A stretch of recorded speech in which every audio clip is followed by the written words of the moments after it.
Yo, people, what's going on? Welcome back to the channel. Welcome back to Saeed TV. We are back live with another live stream. We're here, late vibes. We're going to talk on United, but obviously we have to delve into the England situation and, what we watched and the Euros, a little bit of a Euro chat beforehand. We got a man like Griggs in the building. Griggs, what are you saying, man? You good? I was good until 3 p.m. happened, and then I had to watch two of the worst games of footy that you could possibly ever watch in your life. That was 90 minutes, aka 180 minutes. If you combine both of absolutely nothing. I could watch a whole movie in that time span. That would be more worth my time than that. But otherwise, I'm good, though. Hope everyone's good as well. Make sure you like, share, subscribe. Yeah, absolutely. Big up to Estrella. What are you saying, bro? You good? What's going on, guys? What's up with you?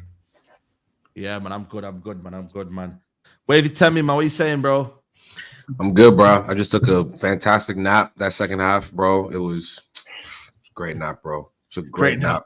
I felt fantastic. I feel fantastic. I feel ready. So hit the like button, people.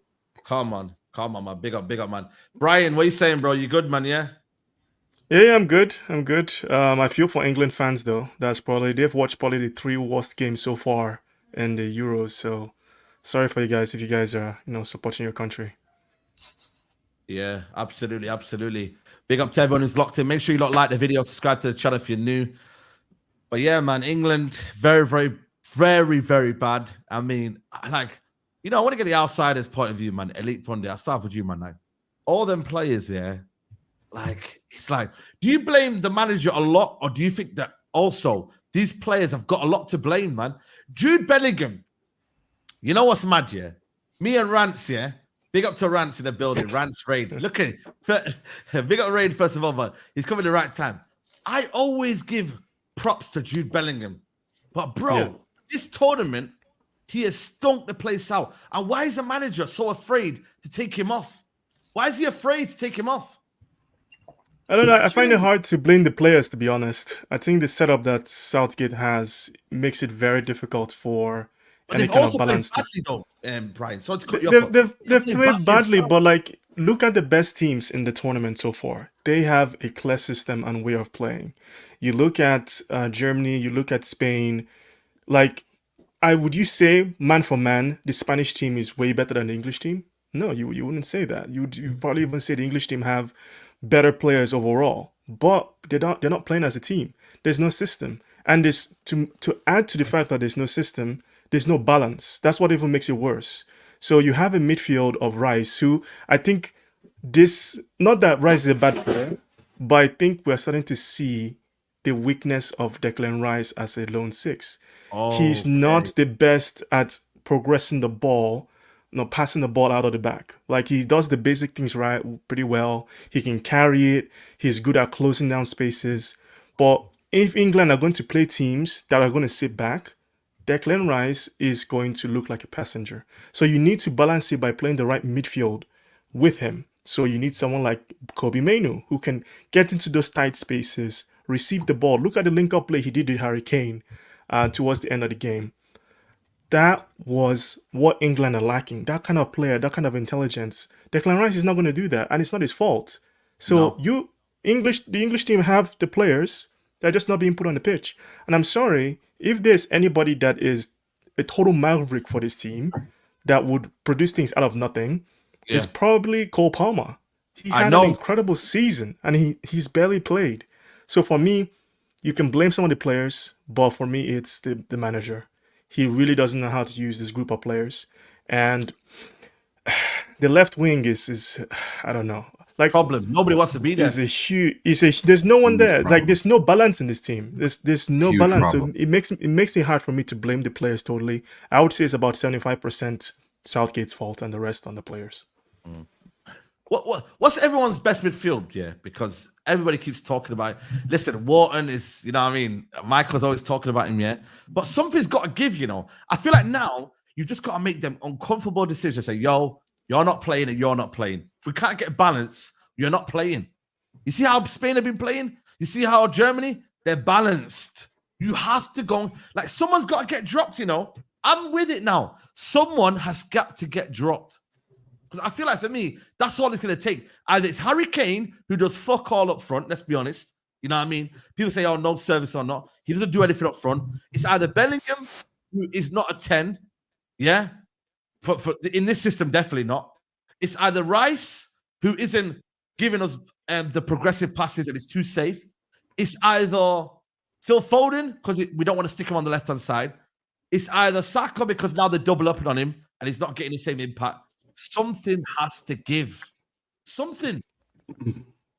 No, absolutely. Something has to give for sure. I think the biggest indictment is that like these players don't look like they've ever seen each other before. Like it is jarring. It's actually jarring. I'm like, wow, these are really, really good players that Southgate has successfully made look very, very average. And to Brian's point, it really is. You have to be brave. Like you have to have a moment. Like I could disagree, you could disagree, Saeed, but like everybody knew what the change he was going to make before he made it. You know, okay, I'm going to take Trent out from this last game. I'm going to bring in Gallagher. Everybody knew he was going to do that. And it didn't make any difference. It didn't make even the slightest difference. So he's got to be brave. He has to drop a Saka, drop a Bellingham, drop a Foden. Just do it. You know what I'm saying? Just do it and fix the balance of the side. That left-hand side is actually useless. Like it's actually useless. Like if it requires playing Saka at left back, so get some width, to get some real width on the left hand, do it. Do it. Like it's not like he's bad at playing. It's not. Ian Rice had that. Yeah, bro. But like, I mean, it's not. It sounds crazy, but it's like they have no width on that side. Like it's actually terrible. Like Kieran Trippier is not overlapping, right? We all know what Phil Foden wants to do. He wants to come inside. Jude Bellingham wants to be in that area, wants to kind of float. Harry Kane kind of wants to float. Maybe one of them just needs to hold bench for a little bit, bro. Antoine Griezmann was on the bench, right? This past game, this third game, right? We've seen Camavinga, Tchouaméni on the bench multiple games. Yes, bro, and they're fresh off the back of a Champions League final. So it's I don't know why it's why I think there's a world where you can play your three best players, but if you feel like the balance is wrong, then shake it up because it looks terrible. Like they're gonna get slapped by a good team. Like as soon as they see a half decent side, it's trouble. It's trouble for you guys. Like I don't understand. I don't understand. Southgate is. I think one of the things I really noticed was how far away Foden and Kane seem from each other. Like I heard a stat that I think Landon Donovan said it during the first half. Like I think Phil Foden had only passed to Harry Kane like once over the first two games or something like that. Once or twice. So no, it was one time over the first two games, and then Phil Foden had passed to Jordan Pickford twice in that same span. So he's passed to Jordan Pickford more than he passed to Harry Kane, which is insane. I don't know if that changed during the second half, but that's how bad it is. Like there's just too much space. The midfield looks so confused because Declan Rice isn't showing for the ball. We don't. Conor Gallagher doesn't want to show for the ball. So go pick a midfielder who wants to show for the ball. Jude Bellingham, if he's in that position, he's not the best. He's not the most amazing, but he will at least show for the ball if he's playing in a double pivot. He'll show. They're not showing for the ball right now. You know what I'm saying? So it's bad. It's really, really, really bad. And Southgate just needs to be brave, bro. Just be brave. Just drop a player. Just drop somebody. Make a statement. Do something to switch up the energy in the room. Bro, it's crazy, man. I mean, Griggs, what would you do, man? You know what I mean? What would you do with this team? I'm not gonna lie, there's about 8 players. There's about 8 players that can get benched on that team, like right now. The only ones that are safe, in my opinion, are honestly the center backs, Guehi and Stones. They haven't really put a foot wrong because England, I think, have only conceded 1 goal, and it was the Højlund long shot, which you can't really do anything about. Left back, Kieran Trippier, no disrespect to him. First of all, he's washed anyway, but he's not even that's at right back, let alone left back, which is not his natural position. It's awful. Kyle Walker is not good anymore. It's 2024. We got to put that down. Trent is a much better right back, in my opinion. Midfield, Declan Rice, I think Brian mentioned, he's not a lone 6. There's a reason why Arteta brought him in to be a lone 6, and then halfway through the season said, okay, I'm going to bring in Jorginho to be my 6. Rice, you go play the 8. He's not progressive enough. I noticed it in the preseason game when we went to Jersey to watch Arsenal. I watched in that first half when Declan Rice started. He did not make any forward passes. He kept passing it back to Saliba, passed it back to Gabriel. Thomas Partey came in.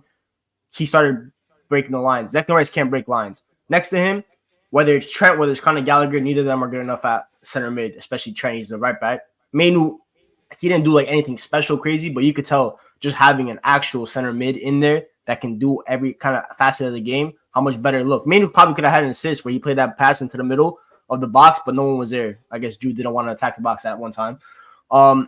Jude can get benched, in my opinion. The last 2 games hasn't shown that he deserves to be playing 90 minutes. Phil Foden, in my opinion, probably is the best 10th for them to have right now because he hasn't been the greatest either, but he's shown a little bit more fight, a little bit more aggression, like shooting, being able to find the final pass.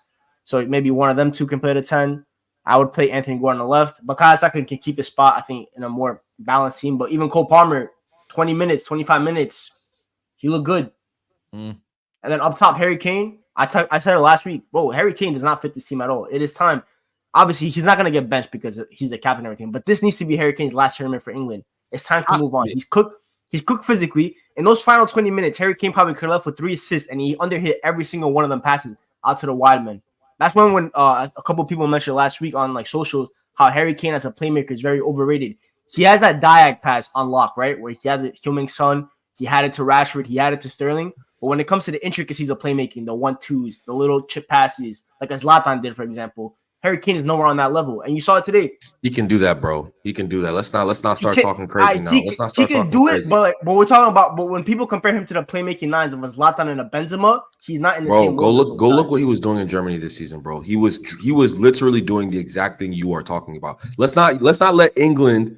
And I see some people in the comments. Let's not let England distract or make these players look worse than they are. Like these players, a lot of these players have had great seasons, not good seasons, great seasons. You know what I'm saying? So let's just keep that in context. I know. I've always said, by the way, with Harry Kane, that as a playmaker, I've always said he's a little bit overrated. I said with the long pass that we'll just disagree on that. He's one of the best in the world ever. We saw what he did with Heung-min Son. There's a reason why they're the most efficient like partnership in Premier League history in terms of goals.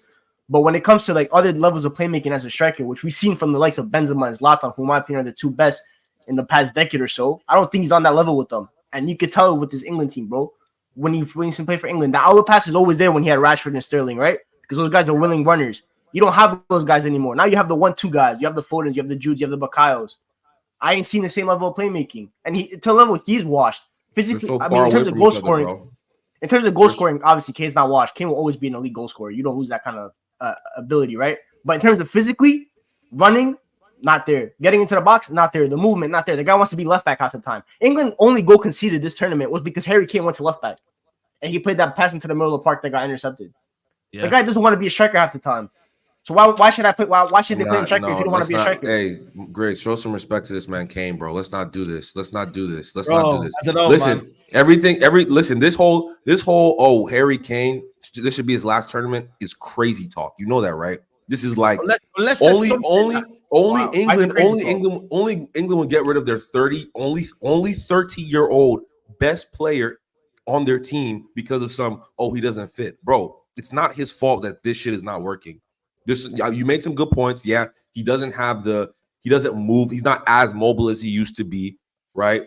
He's not as, he's not as, I don't want to say hungry is not even that's the completely wrong word.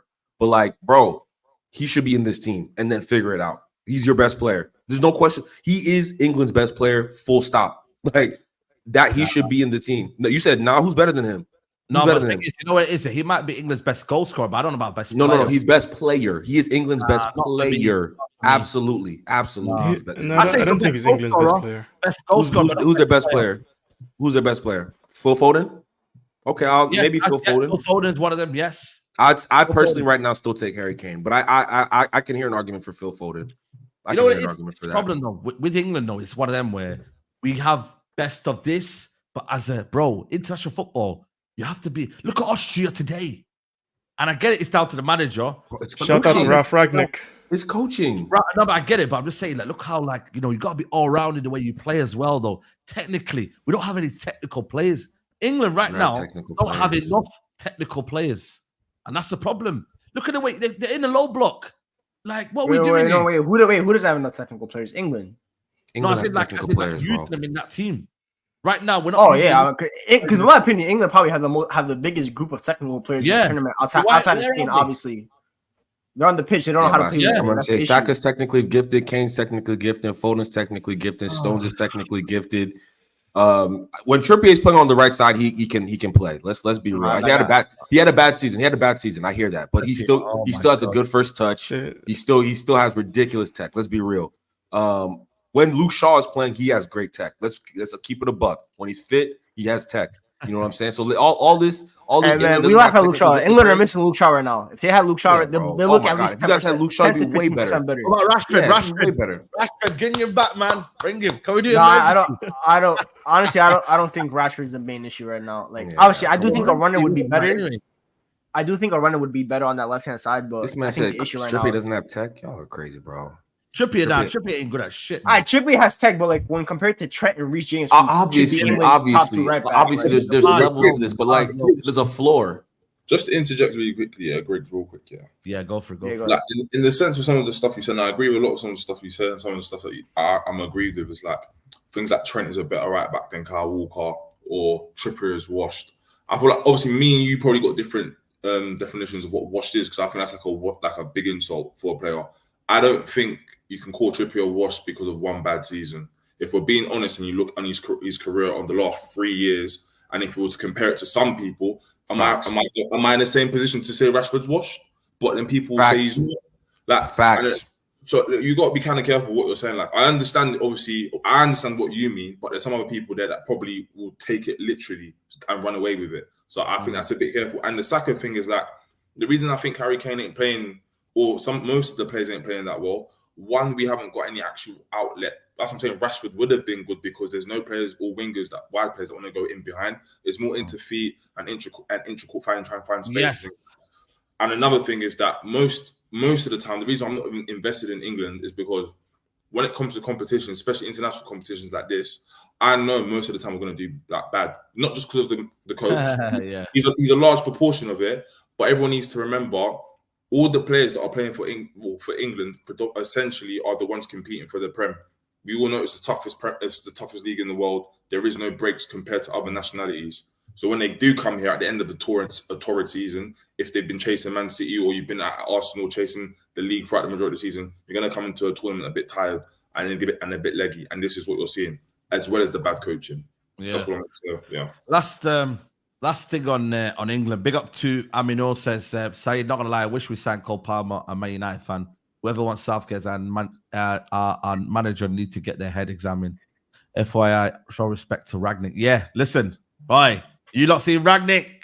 That guy. Nah, don't do that. Nah, I'm gonna find some of your. I know some of Saeed's tweets were shitting on. I know I can find a bad Ragnick Saeed tweet. I know I can. That's why people think that. People assume. Don't worry. I'm gonna find it. Bro, find it. Same way with Sabitzer. Bro, all I'm gonna say with Ragnick, let's not go 0-2 over the top of the revisionism, because this is the same man that went to Etihad away and played a Pogba Bruno striker partnership. So let's not go 2 over the top of the revisionism. That's fair. By the way, to be fair to that, you could also just say that United's job might be the number one case for CTE in the world. Yeah. People go to that job, they forget how to do anything in life. They go away, and all of a sudden, that's crazy. The brain is healed. Bro, am I wrong? Bro, Ragnick is. What happened? I don't necessarily believe. I feel like the whole, he's done well with Austria. I get it, but I'm not gonna forget what I saw. In terms of the philosophy and everything he spoke about, I agree with him. Yeah, but I won't forget the type of football I saw. So, like, just because you've got through group stage at international, you know what it is though. We all know it's not the same as club level. Yeah. Let's not try and make it seem like it's that difficult. So yes, he's done in the competition. It's difficult. Let's not run away. I think the big thing is having a system, a clear system where people said his guy is not a good coach. I don't like Austria don't have this huge country where they produce numerous top players. It's being able to coach a system and have it be effective in a tournament like this, which is not that easy to do, because from my eyes, there's maybe out of all the teams, maybe 4 or 5 teams that have a very good system that look very fluid. And most of them are Spain, Germany, teams you would expect to have the best players in Europe. But for him to do that with Austria is actually very commendable. Not that they're going to win the tournament, but people are saying they're dark horses.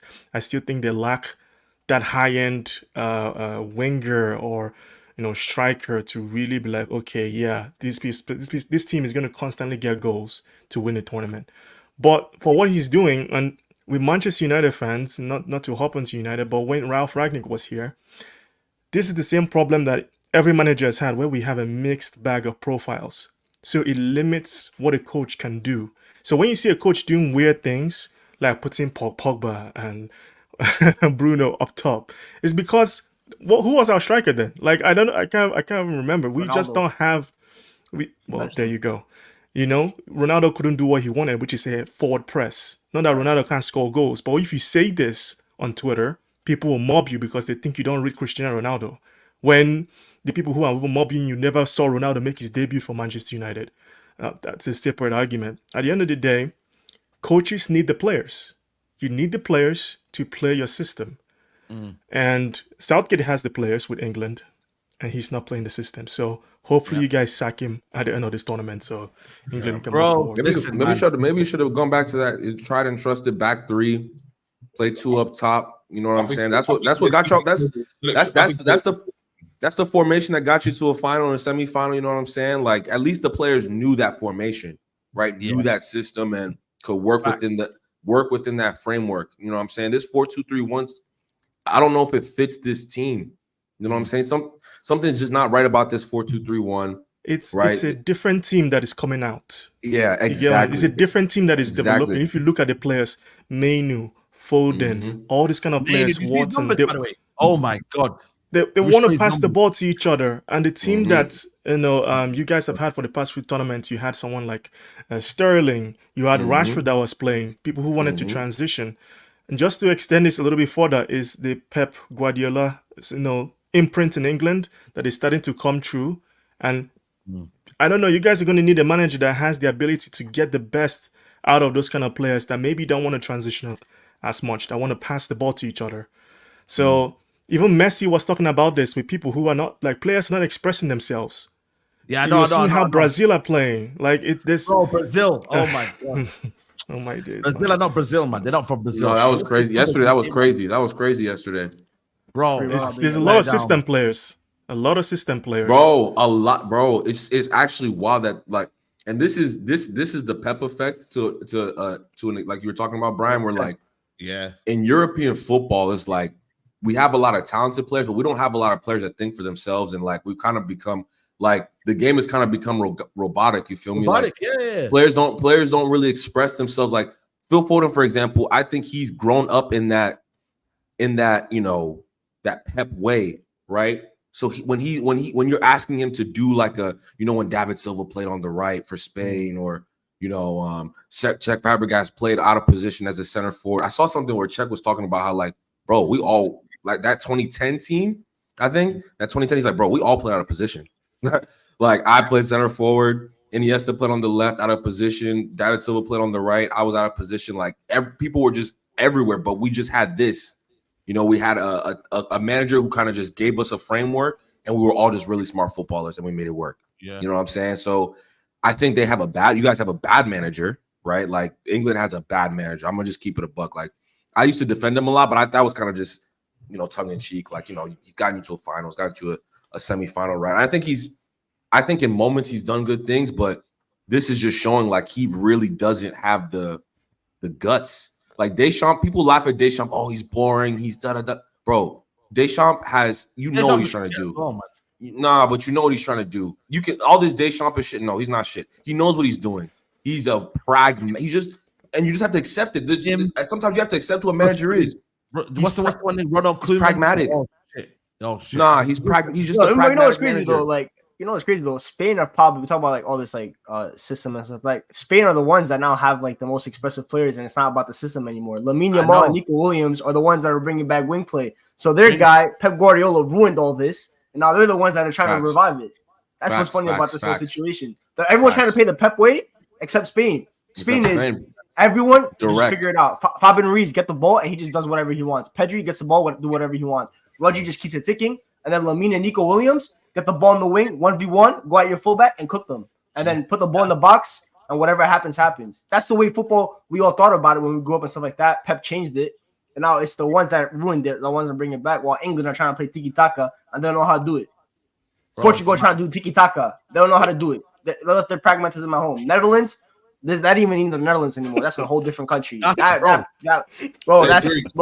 They gotta give it up over there. We're giving too much airtime to some nonsense football. Let's talk about United. Yeah, let's talk United, man. United. Guys, 1.1k in the building, nearly 1.2k in the building. We're gonna talk about United apparently in for Ugarte. Listen, Manuel Ugarte, who plays for PSG. He's at the Copa America right now.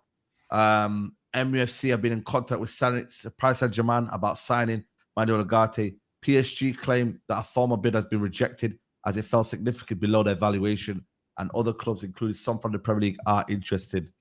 Anyone rate Manuel Ugarte, by the way? Anyone rate him? I rate him. Cool. I think he's a good player. I think he's a good player. I think he made the wrong move to Spain. When he moved, I wanted him this last season. And I knew the minute he was going to go play for Enrique that he wasn't going to go play. It wasn't going to happen for him over there. Because what Enrique wants for his six is something very specific. And Ugarte kind of reminds me of like a Mascherano when he was playing in midfield for Liverpool. Hard tackler, going to cover lots of ground. He's going to pass, safe. But when I look at Manchester United and what Manchester United they need that. They need someone that can cover ground. They need some, because Bruno is going to take risky passes. Mainu is going to try and carry the ball through midfield. If you get another 6 that is going to be very risky on the ball, we're going to see a lot more turnovers. Just get someone like Ugarte who keep it simple, will pass the ball around, will win the ball back. You can't balance a midfield of Bruno, Mainu, and a midfielder that's not going to win the ball. It's just not going to work. No. I laugh when people keep saying Onana. I like Onana. I was one of the first people that talked about Onana on Twitter. If you play Onana in that midfield, I don't think we're going to get him anyway. But if you put Onana in the midfield of Bruno and Mainu, it's just going to be open. Like, we need someone that can win the ball back and do what Fred used to do, but can pass better than Fred. That's what we need, and Ugarte will do that. You know what we really need, Brian. But we need 2 of those players in Mainu. That's what we really need. And the other guy can dip. Yeah. That's what we really need. That's what we need. I agree with that. It's not gonna happen. It's not gonna. But that's what we really need. We need 2 of those players and a guy that the other guy can dip. What's 2 of those players? We need 2. We need 2. Ugarte is cool to me. Like I watch PSG, from time to time. He's never really stood out to me.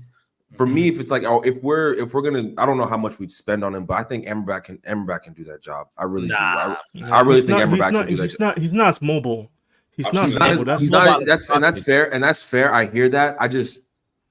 I think if we're gonna spend a lot of money on a deeper lying midfield player, I want that player to be a bit. And I hear what you're saying. I want that player a bit more technically gifted, if that makes sense. Yeah. But I hear what you're saying. I do think we need that profile of player. Like I'm not disagreeing with that. So let's keep that.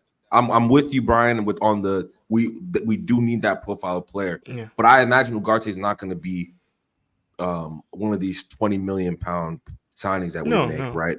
Exactly. So I want our water carriers. We can get cheap water carriers, bro. I honestly, I'm a big believer in.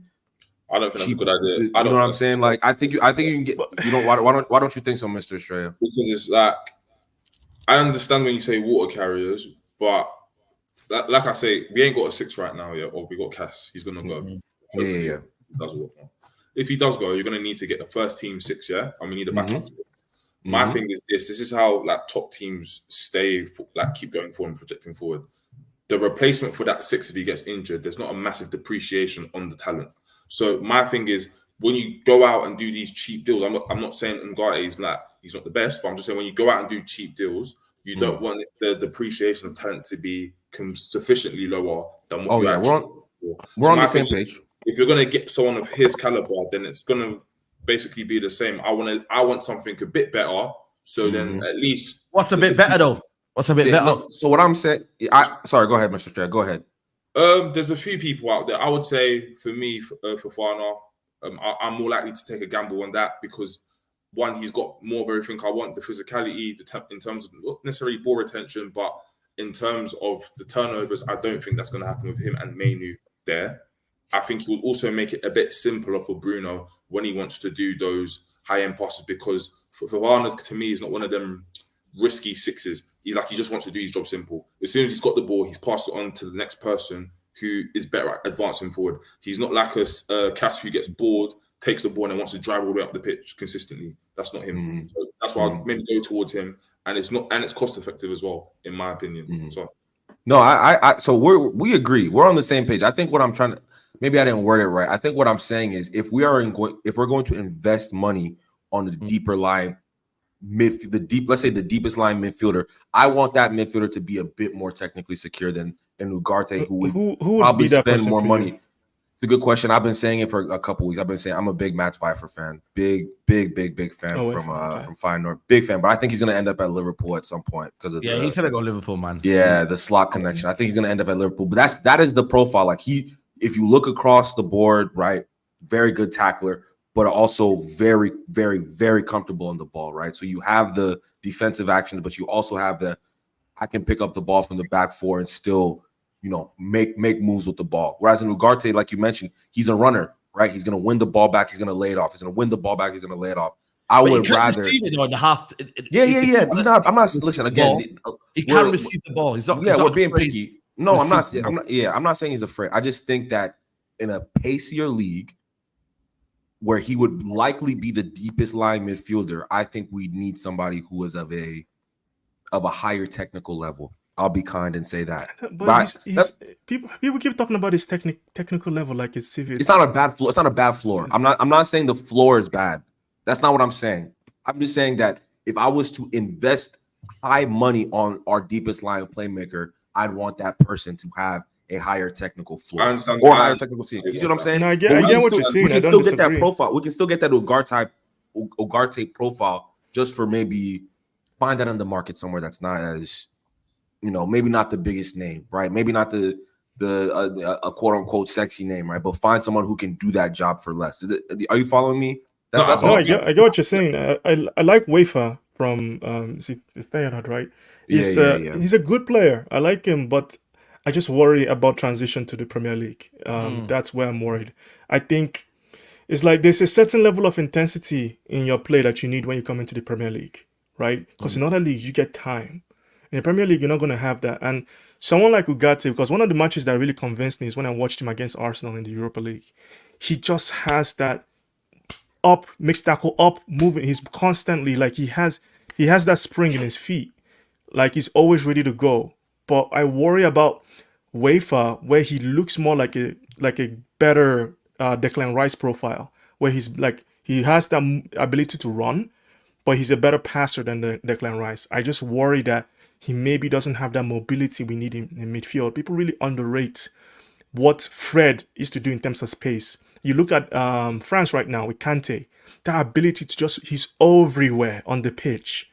I just think like someone like Wafer needs a system where like Ugarte is just going to cover a lot of the deficiencies that we have without necessarily having the best system. That would be the difference. Not that I don't rate Wafer or not. I think he's a good player too. I just mentioned, you said other players. We got Kone, we got Rabiot. I think Rabiot could be a perfect fit as well in terms of what we're looking for moving forward, and it's cost effective also. Like my main thing is just like I'm all good with letting the structure find the players, and I don't really even care even saying names because they're the technical experts. So I'm going to follow them, like you said. Like I said, I was going to give them a go in it. But my thing is, if you're going to get me a 6, I don't want to name Ugarte, not just because he's not sexual, because there's not that much knowledge on him. It's just because I think that's an important position in our team, and I think more than that should be going into our squad. If that makes sense. Yeah, no, absolutely. So, but think about, I'm just gonna say this midfield to you: Bruno, Menu, Ugarte. Let's just sit on that. Just sit on that for like 10 seconds, 10, 15 seconds. For me, that's watch Ugarte. I think that works more than Wafer, Menu, Bruno. I think that works more because I'm telling you, you need someone that has that crazy mobility to cover. You almost need like a Kante that has the ability to like almost like 2 players on the pitch, right? So yes, I'm willing to sacrifice a little bit more of technicality to have that ability to cover spaces. Because what I'm telling you with Ten Hag, we're going to need it. Even if Ten Hag goes, we're still going to need it because we're still going to be playing Bruno in midfield. So you Fact. need that player that can do that. That's Can I why say- There's no singular six that can cover the amount of space that was left this season, and that's what I'm trying to say. So I would rather have two players who can actually play football. You see what I'm saying? Two players who can actually play You're football. underestimating he can't play football though. He can't. No, I'm not. He Listen, can. it's but there's a quality feeling it. level. There's a level. There's a floor. That's what I'm trying to say. And I'm to your point, Brian. The Premier League is much faster, right? Yeah, and I just think over time, Bruno, Menu, Ugarte midfield would get found out. I think you need. For me, I would sign Ugarte and Onana. Like those would be the two. Because even if Bruno, if you say you wanted to, man. it's a lot of money. But for me, if you have Ugarte and Onana in midfield, you're good. You're good for a very long time. Because Onana is a dual monster. He's not the best in covering ground, in my opinion. People kind of think, oh, because he runs back. That's me showing that you're already out of position. The fact that you're chasing back the ball. You should be in front of the ball in position to win it back from the opposition. So Onana constantly chasing back the ball is not a good sign. But for me, Ugarte would be the perfect partner for him if we are transitioning away from Bruno being in our midfield. But I'm just saying, there's no perfect option. But I'm just saying, I'm looking at the Premier League, and you need that tenacity. You can't coach that. You can't coach players that can high press. UEFA has it, but I'm just saying, he doesn't have that that movement, that energy that someone like Ugarte has, who I think immediately he comes into our team is going to translate better, where UEFA might take a little bit more time. Brian, can I just ask that? Is it a given that Mainu's starting? Because I've said this already. I don't think it should be a given. This guy is guaranteed starting. You lot can call me crazy. He's the first time on the team. No. I get what Estrella is saying. Like, should Mainu be a guaranteed startup? If you were a well-run club, maybe not. And quickly on top of that as well, I'm talking about the six has been an important position. I think I understand Temi a bit more now in terms of what he's talking about a ball playing six. One, if you're coming to the Prem, if you can't rely on the pace, if you're good technically on the ball, it kind of helps you to accustom to the pace.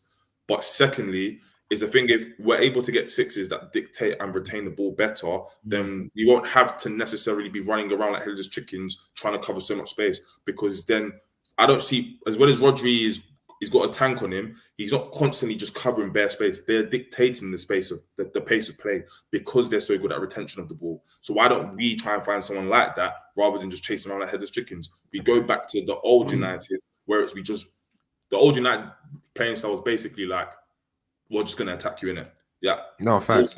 More time it was like, we don't care who you are. Unless we're playing like maybe a Barcelona or something in the Champions League, it was more of a sense, we're going to turn up at your place and it's all attack, guns blazing. That's it. So where we never actually used to change our style depending on who we was playing. That's what I recall anyway when I used to see United growing up. So that's kind of a thing I would like to revert to. And I feel like if you're going to go get players like Onana and Ugarte or whatever, Onana for me already, physically, yeah, great. But going forward, I'm not 100% like, in terms of him retaining the ball, I think we're going to lose more retention in midfield with him actually playing there. Me personally, I'm pretty sure Onana is like in the higher percentiles when it comes to balls. He's good at retaining the ball. He can be in the higher percentiles, but when he wins, like the duels, when he wins it back, it's the second phase of the decision. Yeah, he's good in the first action to get the ball back. Second decision, sometimes it's like I've seen it for Evan. He does amazing challenges like Wan-Bissaka. He'll get the ball back, start driving down the midfield, and then make the wrong decision. And this is a consistent theme with him. If you actually, but do you know who's progressed? So, like for instance, like Ugarte, right? Like Onana's a better, at least statistically, is a better progressive passer than Ugarte. Like it's just in a tougher league, mind you, in a tougher league. That's just a fact. Well, I don't like comparing those two because one's an 8, one's an 6. Of course, one's an 8, one's an 8, one's a 6. But I think the point I'm trying to make is like Vitinha is the person who's progressing the play for PSG. It's not Ugarte. You see what I'm saying? Like Ugarte don't play though. That's a mad thing. He don't play regularly. It's like because you don't. He's not an Enrique. He's not an Enrique. He's not an Enrique player. Fabrizio's live, you know. Yeah, no, Fabrizio's live. He's announced it. Ugarte to United. Yeah. What? Check it. Unless I'm capping, check it. Nah, man, it won't be, man. No. Oh, don't do me on live stream like that, you idiot, man. Oh, sorry. Nah, man, don't believe that, man. He's just man. No, my boys just put in a group chat right now, man. They put the little banner in there, got me gassed. Oh. No, bro. Listen, man. Nothing's in. We don't. Apparently, I don't believe he's going. By the way, I don't believe he's going. I don't believe he's I going. hope not, man. No. Trust me, man. You know what I mean? But I guess I don't know. It's just I think we need a higher floor. Or again, we could just get rid of Bruno and play Manu, Ugarte, and Amrabat. You know, my thing is, guys, I think for me the bar's on the floor anyway, because I think we're on this kind of pedestal of we're unbelievable. We finished 8th last season, guys. Like, do you realize where we are this minute now? We all know that. We all know that. No, I feel like we're trying to shop in in Harrods and that, bro. We got to keep you humble, man. We got to be humble, man. We got to get these guys in, but actually play. For me, Ugarte is an upgrade. He's an upgrade of what we've got now. On who? Who's an upgrade on Casemiro? Oh, well, yeah, Casemiro.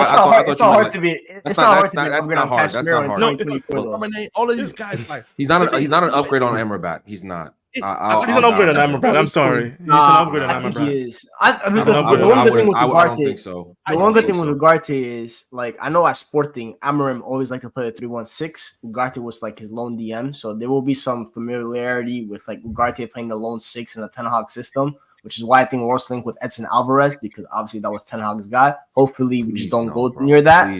That'd be a terrible. And Ugarte is a better 6 in them. Ugarte's not my cup of tea. I'm not gonna lie. I think he's a good midfielder. I think Brian kind of laid out with analysis, like physical. He's a dog. He's Uruguayan, of course. He's a dog. Obviously, it's in the blood anyway. It's just infectious. It's infectious. The only thing is, I've seen him play against Premier League club twice. One was against Arsenal. I think when Brian mentioned the Europa League, he was really good in that until he got sent off. But he had to make that foul anyway. Yeah. And then against Newcastle with PSG, when they went to St. James Park, Ugarte got ran off the pitch. Yeah, I remember that game. That was crazy. PSG. So the whole PSG, the whole PSG got. So it's like it's 50-50.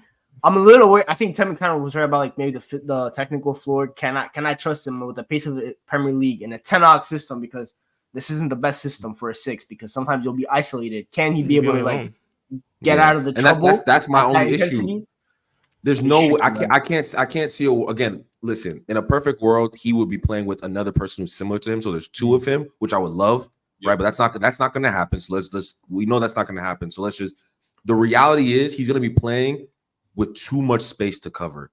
So I'd rather be thinking, okay, instead of trying to cover, all this grass, let's actually just have the football. Like let's play in a system where we'll have 2 players. When we win the ball back, we can actually keep the ball for 5, 10, 15, like good long stretches of play. You know what I'm saying? That's what we need.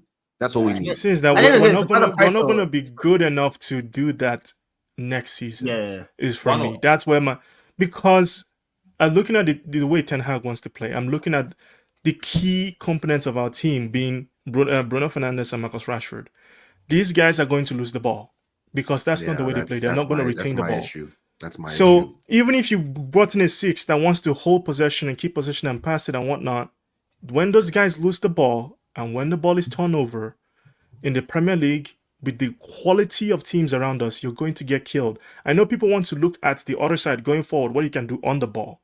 Yeah. But being defensively solid, having your team be protected, is why we finished 3rd in Ten Hag's first season, because Casemiro was covering all those spaces. Covered a lot of ground, yeah. He covered so much ground. People need to see that it made us better. I agree, but we also played a much deeper line that first season, right? Let's keep it a buck on that. And 2, I think the biggest issue just because you have a player who's better on the ball, it was just positional sense. I don't know what happened last season. I don't know what Ten Hag was drinking throughout the season, bro, where he thought we could just have 8 men up the pitch and then 2 men behind the ball, and then we in transition 5, 6 men are chasing the ball. Like, my point is, we need players okay, even if you do lose the ball, we still have men behind the ball when we lose it. You see what I'm saying? Mm-hmm. Somebody who's positionally aware, someone who's not running all over the place, all that good stuff. Again, Ugarte will do that. I think Manu and Ugarte, that's actually, the more I think about it, it's not as bad because Manu can do that first. Manu can do that first phase role. It's not the worst case scenario. It's not the worst case scenario. Manu can do that first phase role, even though I'd rather. This is a slippery slope, because if you accept Ugarte, it's like any other tops. This is the other issue I want to address here. and this is why I don't think most managers would have success at United. Look at how it's come towards the window now, and most of our players, they're not even rumoured or even like linked to any moves out of our club. My thing is that, and the top 6, and if you look at the top 4, the top 6 teams, I don't think most of them are going to want to sniff around on any of our players. So then you now want to get another player who a top 6 side wouldn't necessarily think to integrate into their squad. We're going to add them to ours as a collective. I think we need to start getting rid of these players. Not necessarily world beaters, or they need to be playing for the top ones that are challenging for the league each season, but the ones that at least people are interested in the top 6 that are doing decent good on the international level and in the Premier League. Those are the ones we need to start going for, rather than someone like an Ugarte or to be Fred. fair, he went to PSG for 60 million euros. He was a very wanted player. Liverpool wanted to sign him. My rebuttal to that straight away will be Anthony came to United for 80 million. Just because you went for a serious price doesn't mean it means you're. But Anthony had no other suitors. Anthony didn't have the suitor. I can tell you right now, like Ugarte was heavily sought after by a number of clubs. Like he's in some. So it was Amrabat. So was Amrabat. He was also linked with Liverpool, Barcelona, and a few other Italian teams as well. And he came United, and he wasn't good enough. But I don't want to do revisionism. I just know personally for me, I'm just saying I've always wanted Ugarte. So for me, it's not like a new thing where like we just got linked to him today. Where I'm like, oh yeah, let's go for him because I'm excited for the link. I thought he was a good player enough last season, and I still think he's a good player now. But because sometimes in the transfer window, you're gonna have to sign some of these players that maybe their stock might have fallen a little bit. You look at Odegaard, his stock fell at Real Madrid. He moved around. They got him on loan, and eventually they signed him. You need sometimes to do what you need to do profile-wise. I look at our team. What do we lack? We don't have anybody outside of Casemiro, but we know his legs have gone, that wins the ball. The Premier League is a heavily heavy team, unless you're Manchester City, that's just going to dominate the ball, because you're not going to out Guardiola Pep. Like Pep is always going to be that guy who's always going to gain possession. Ten Hag plays some kind of transition football. He might want to keep the ball. For me, the place where we need to worry about having the highest level of technicality is in the defense.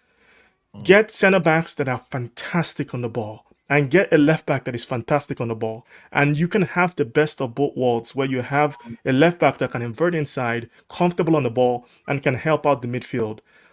You're not going to find the best. There's no midfielder I look at like I'm like right now, yeah, he's going to be the next Michael Carrick or Paul Scholes. Like, there's nobody I'm looking at right now that's like, yeah, that person can handle that midfield on their own. So I would go sign the best ball-playing defenders and get someone like a Ugarte midfield and another midfielder as well. That's what I have a question. I have a question. Would you rate higher, Ugarte or Paulinho? Paulinho is better now because he has more experience. But he's younger though. Ugarte's younger. Big up Leon, by the way. Big up Leon. It's going to cost you more money though. That's the thing with Paulinho. He's like 45. I think against a game with this Ugarte guy, I can name. There's at least 6 to probably 10 other midfielders that we can get that will potentially do the same role, if not better. Yeah. So I don't see, just because this is a name now and there might be good links or viable links, everyone gets excited. I think we should be demanding better. Regardless, it doesn't mean you have to go spend extravagant amounts of money, but I think there's better player profiles for that position, especially at United. Like, you went to PSG, fair enough, it didn't work out for you, but then in my head, that's a big club move. So that means you're coming to United, another big club, might not be able to handle it. So I would go for someone else. That's another reason. You can name 10 lone number 6s. I can't even name 10. You can name 10 players that can play the lone 6. Not specifically a lone 6, because I don't think that's going to be a feasible style of football to play next season. I don't think he's going to play with a single 6 again. I don't think so. I don't. Never know. So the way our team's set up right now is not feasible. Casemiro's legs are gone. Yeah. Who else are you going to play there? Scott McTominay, who's not a traditional 6. And then we have Mason Mount, Eriksen's still there, Bruno, and Mainu. The way it's looking to me, it's more retention of the ball. So, like what Temi was saying earlier, I feel like maybe that's what we're gravitating towards more now. So maybe we're going to look at a 6 that's more ball retention, good as the ball, and keeps it simple. Like when we had Ander Herrera into underneath, was it Van Gaal, I believe. So potentially that's what we're reverting back to. I don't know. I don't see how Ander Herrera is loan, right?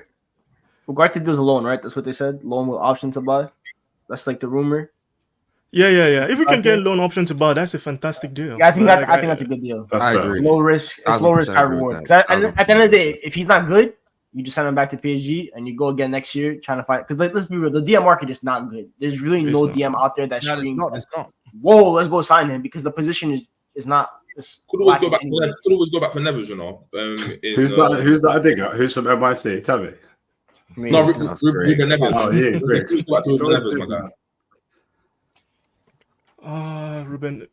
Ruben Neves. There's a deal. There's a deal in Saudi Arabia. You could always go back and do a deal with him.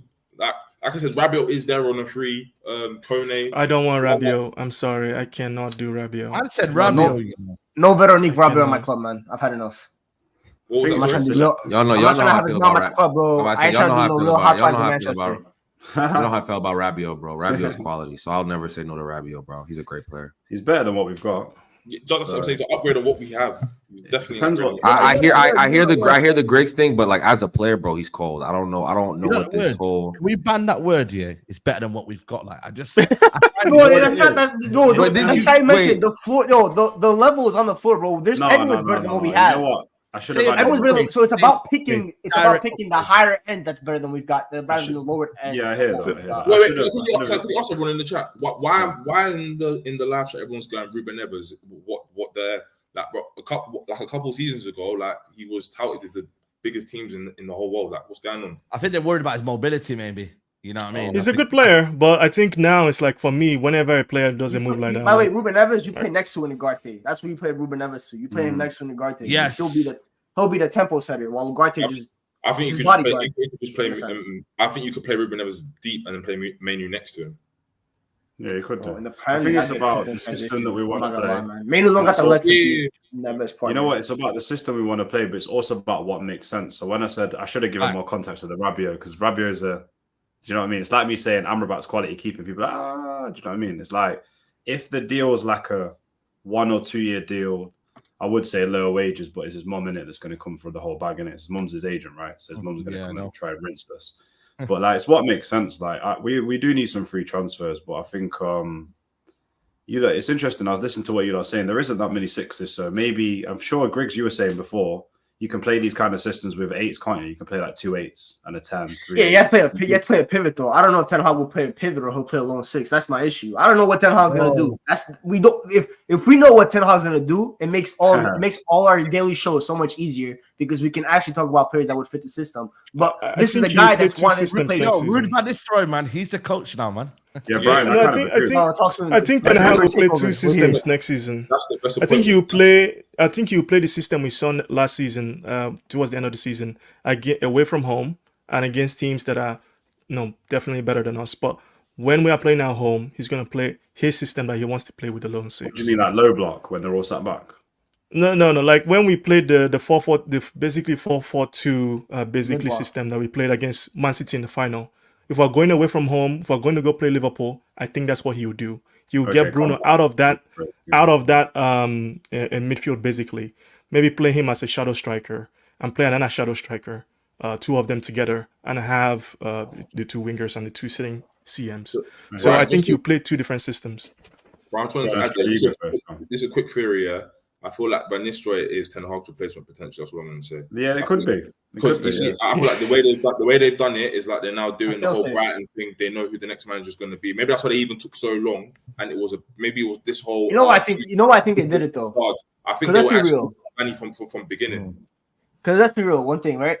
Ten Hag has a lot of supporters at the club, right? In terms of fans, right? A lot of fans like him and stuff like that.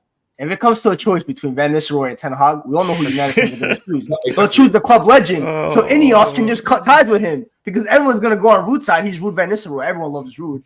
They'll just start screaming his name. He's a club legend. While Ten Hag, they'll forget about the trophies when it comes to Ruud Van Nistelrooy. So Ineos low-key might have played it smart if they think of it that way. I'm not going to give them that kind of credit yet. They did say they were going to do this before they even got the club. If you remember, they said that they were going to have players from that era involved in the club or in some capacity, if you remember. Yeah. So I think he's the perfect fail-safe. He's the perfect.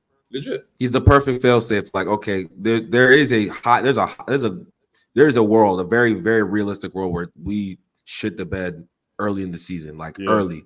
And if we are to fire Ten Hag, I think Ruud is a very capable, like, just placeholder. You know what I mean? He's a good placeholder. Everyone loves him. It's Ollie revisionism kind of vibes all over again. I'm not saying Ruud played good football at PSV for a very kind of love and he cooked very Ten short Hag's period team of time when he was there. I think they were there at the same time, right? Yeah. So he was the PSG manager, and I watched them a couple of times when PSG played against Ajax. His team was so physical. It was crazy. Like he was playing Sangare, right? And they were so physical. They were closing down everything, and they made life very difficult for Ajax. So he is a good coach, and he's apparently very, very demanding. So I was gonna say the only thing is it was so short lived, right? Like he did a lot of time with the Dutch national team. He did a lot of time with the under, the youth setups, but he didn't really have a long stretch as a first team manager. What was it, 9 months or something? Then he left. It was something super. It wasn't even a year, I don't think. So, yeah, I don't know if I'm hearing the full-time manager thing, but I think he's a good placeholder if the Ten Hag thing. I'll be real, yeah. I'm here for the risk, because all these guys, like everybody's looking out in the market and saying who's the best manager out there, who's achieved things and rare. It can work the other way as well. So I'm here for the risk because at the end of the day, people go like, our company, what a shocking appointment of buying. I've seen all this sort of stuff online. Yeah. I don't think it's that bad. I don't think it's that much of a risk for buying. If it doesn't work, then you go back to the formula before or you try another guy. Do you know what I mean? I feel like these younger guys relate to the players. They are coaching modern style football. They do understand the systems. They understand the adaptability. So I'm kind of here for it. Obviously, he's not the manager. I get it. But like if he was, I'm here to give it a go sort of thing. I think for me, when it comes to the players that we buy, we have to do what we've not done in a long time is we always kind of end the window and I'm like, we don't have enough profiles that complement the other ones or that are opposite of other ones. You know what I'm saying? Like at the moment, we're stuck with a lot of players in our team that either don't fit, like we had Donny that don't fit and a lot of players you see. But like if Cass is slowing down, we need someone that can now carry the ball. If Eriksen's the only one that can play progressive passes, we need someone that can do that. Do you get where I'm coming from? Because there's so many times we're clueless in a game whereby how many times we watch it and we know we're not going to like, how many times you watch United this season, 20 minutes in, you're like, I can watch 3 games of this and we're not going to score or we're not going to do anything. I can just tell in it. So it was like, oh, by the way, is anyone watching England and feeling like it's United? It's the same thing. I was going to say, same thing. We're not paying no attention to that nonsense. But no, I think for me, going back to the DM role, I think it's one of them where it's about player profile, isn't it? I'm glad that we're looking at this sort of player profile. It's good. You know what I mean?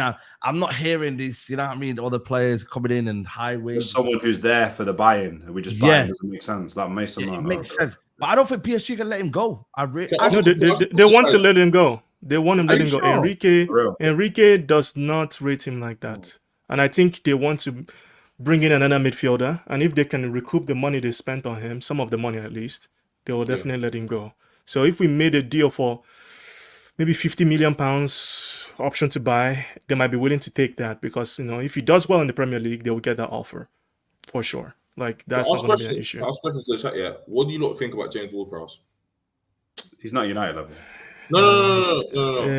He's a good player. He's a good player. Yeah. I mean, in his prime, I would have definitely said he's a squad player. He could have been a squad player for us, for sure. Nice mid-table level player right there. That's amazing at mid-table. And that's my viewpoint on the player for PSG. Really? Nah, I think Ugarte is better than him. Ugarte is better than him. Ugarte is better than him. It's just a difference.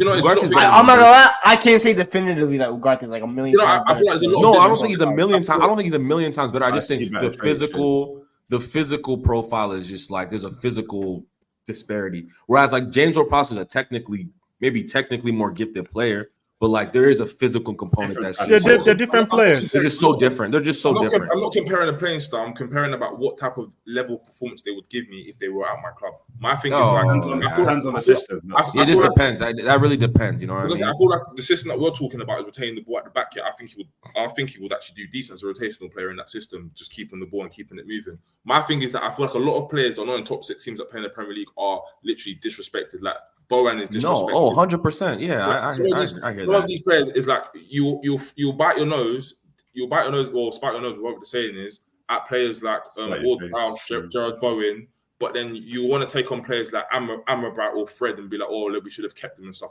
I'm thinking there's also a level that you want to aspire to, man. It's not Jay's Ward-Prowse, let's be honest, man. No, I'm Oh not in the Prem specifically, if you want to compare Ugarte, it's really Paulinho. If Ugarte could be about 75 to 80% of what Paulinho gave Fulham, that's a good player. Then why wasn't he that? And they came from the same club, by the way. They came from because Enrique wants wants his six to be like the best ball player in the world. But the guy, look at his sixes that he's had in the world. He had Busquets for about his last 2 jobs, exactly, and then he went from Busquets to Ugarte. That's like going from night and day, man. That's 2 different things. Even because Enrique before Barca, I think it was at Roma, he fell there. So he's always needed a specific kind of player. He's a system based. If he doesn't have the players that base his system, he's gonna crash.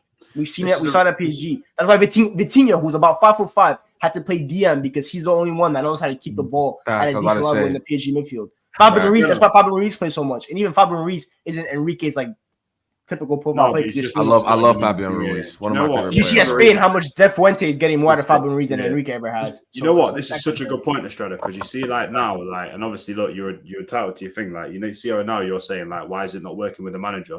This is going to happen to a few of our players. You're going to see somebody come and coach our players, and you're going to see more than what you've seen before because it does depend on systems, managers, game time. There's so many variables to what we're saying. But what do you mean? What players?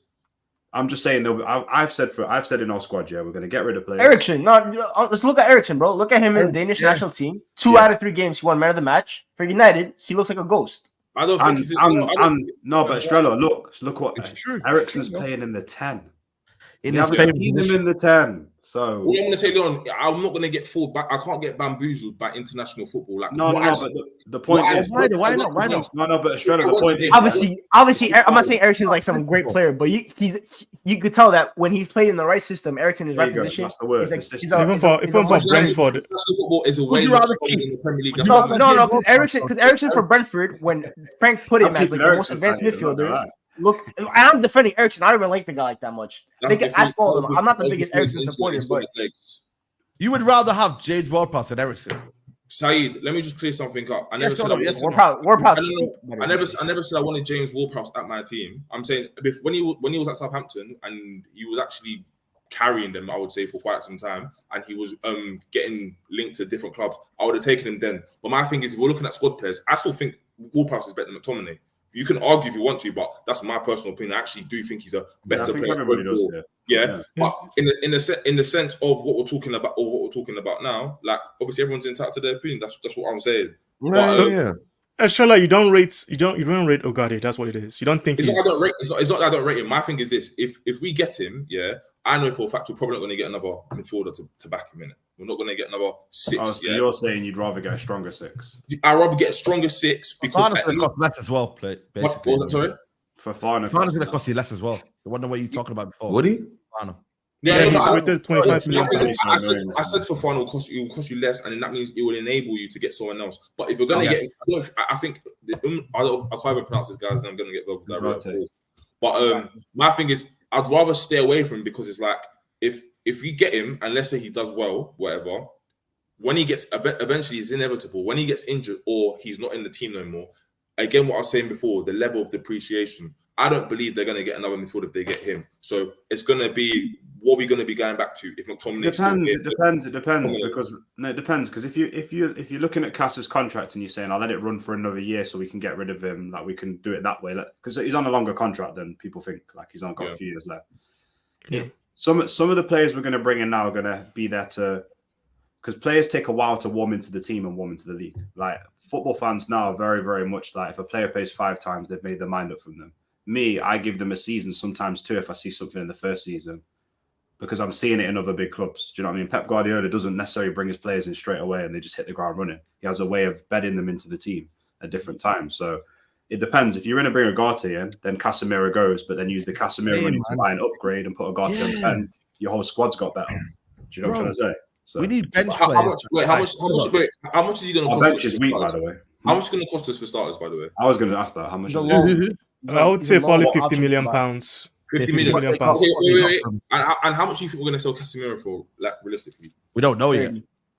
Maybe Okay, 30. give me a rough. If we're lucky. Yeah, but Australia, there's other things there because Casemiro's wages, Ugarte's wages could be way lower. So there's lots of different variables. You know what I mean? What I want to say is this, at the end, I know it's under different management, but I will not forget revisionism.